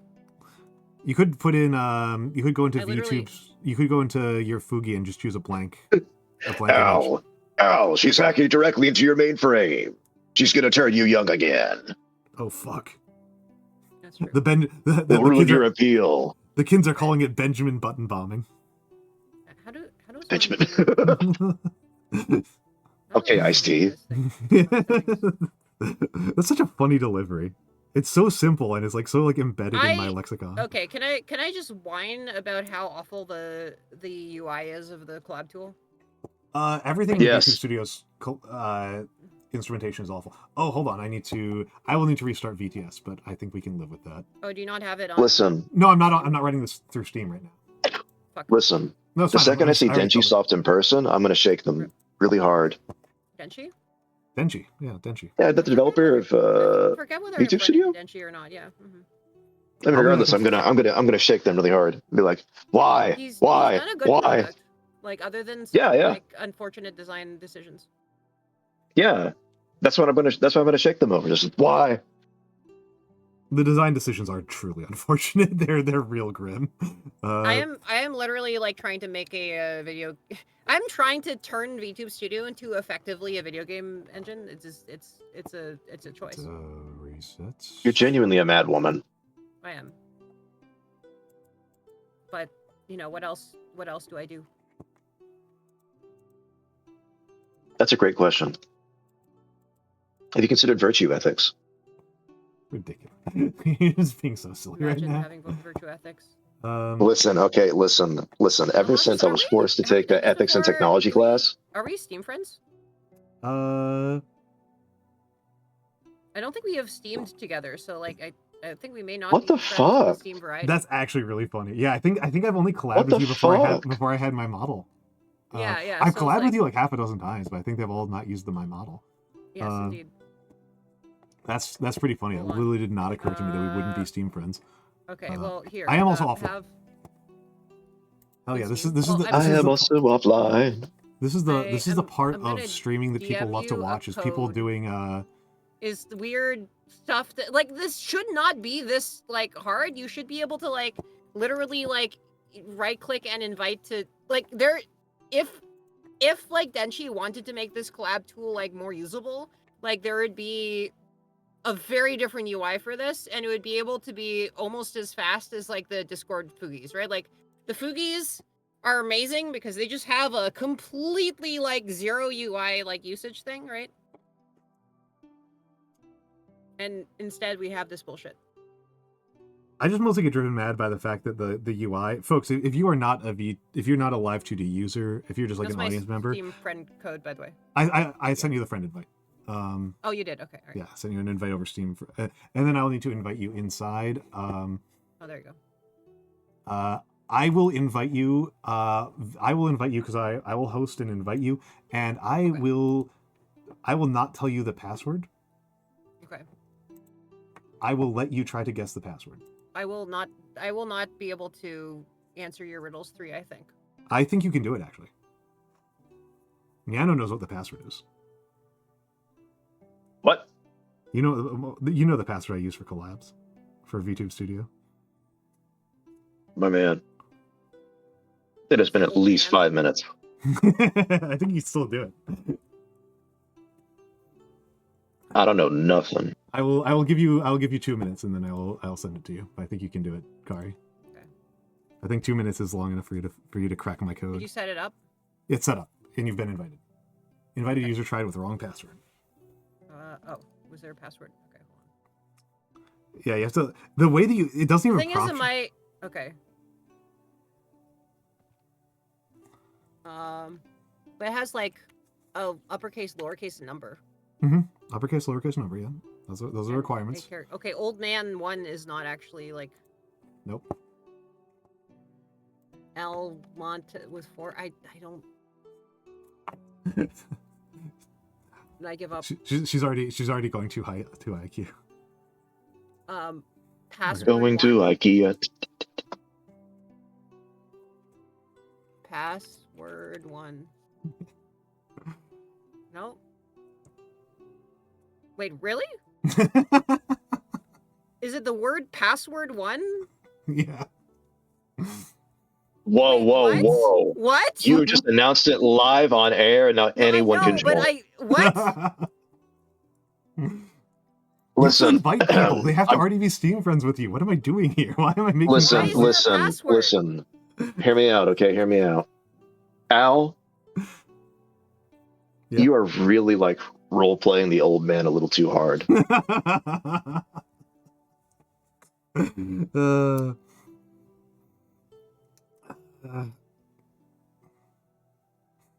Also, I feel like I'm color graded like darker on your stream, or maybe that's just like my second monitor has better. Oh no, okay. Wait, maybe I'm not sure.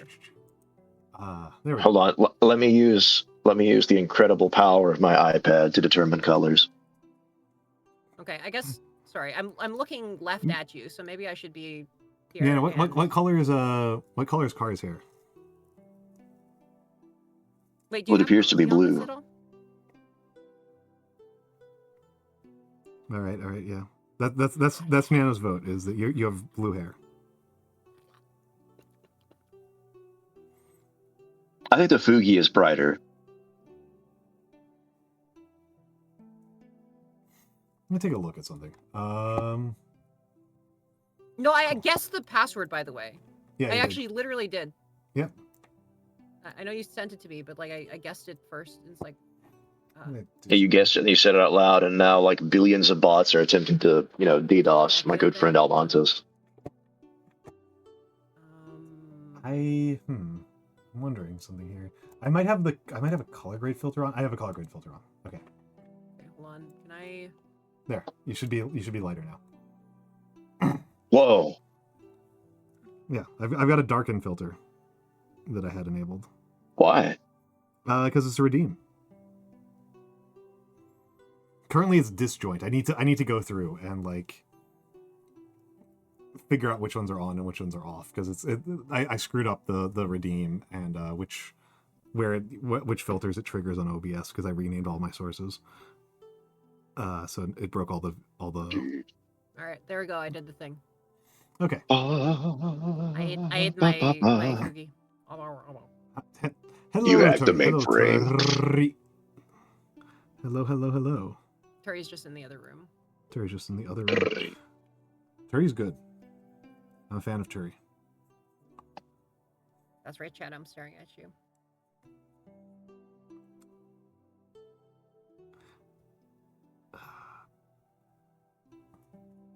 Docs, yeah, the Terry docs. Oh wait, you're not using. There's like a little bit of fringe at the bottom of the screen which you're not using on stream. Yeah. I'm not going to mess with that right now at all because that is part of how the small and tall redeems work. the small, the tall, then the small. Let me test some things.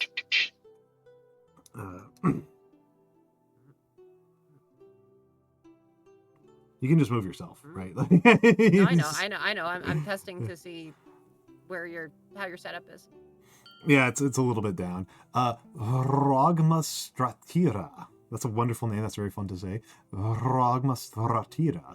Thank you for the follow.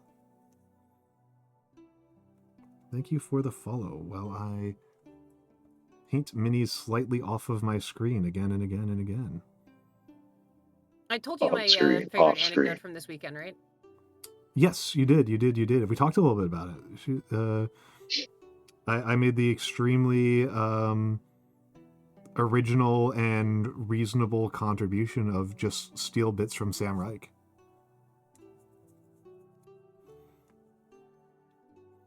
Oh, no, I was talking about getting interviewed by Wired magazine. Oh, no, I didn't hear about this at all. No, you didn't tell me. Okay. I was leaving the Fantastic Reality VTuber concert, and because they saw a mantis shrimp like walking around. Oh, no, like, okay, now I okay. remember. Yeah, I'm okay, sorry. alright, I misremembered. Yes. Wait, did you cosplay the concert? What? No, I just wore my normal clothing. Ah, I see. Yes. I did not cosplay human at all. No. Yeah. Kari was just walking around like this. Yeah, I was just She like. did not True. take off her eye stalks. Did you see the the shot that Pia shot of me from the rooftops? From I did the not. balcony? Here, I showed it off on stream last night, but Heck yeah. yeah. Let's see. Okay. Where is it? Slowly adding more layers. We're still on the base layers because I'm slow and I'm vibing and I am not in a rush at all. Because why would I be? I don't have... This Roman army doesn't actually have any particular point. Oh yeah. You can see Kari from the balconies, yeah.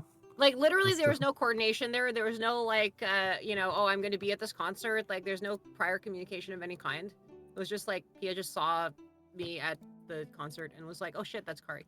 It was very fun. I mean, I felt pretty good that the changes I made to how I dress between going to MagFest and going to Off-Kai were enough that people had no idea what I was doing at Mag, and then at Off-Kai people would randomly walk up to me and be like, "Are you Almantas?" Are you all of the Montes? Yeah. Fine. Yeah. Whereas at Mag, I think it was the only person who recognized me was you, because you'd met me before. Yeah. I didn't expect to get like, a press availability over it. I'm a little bit worried about like what happens once it comes out, and I'm like, oh shit. Almantas shrimp on land. The dry shrimp. But, we'll see what happens.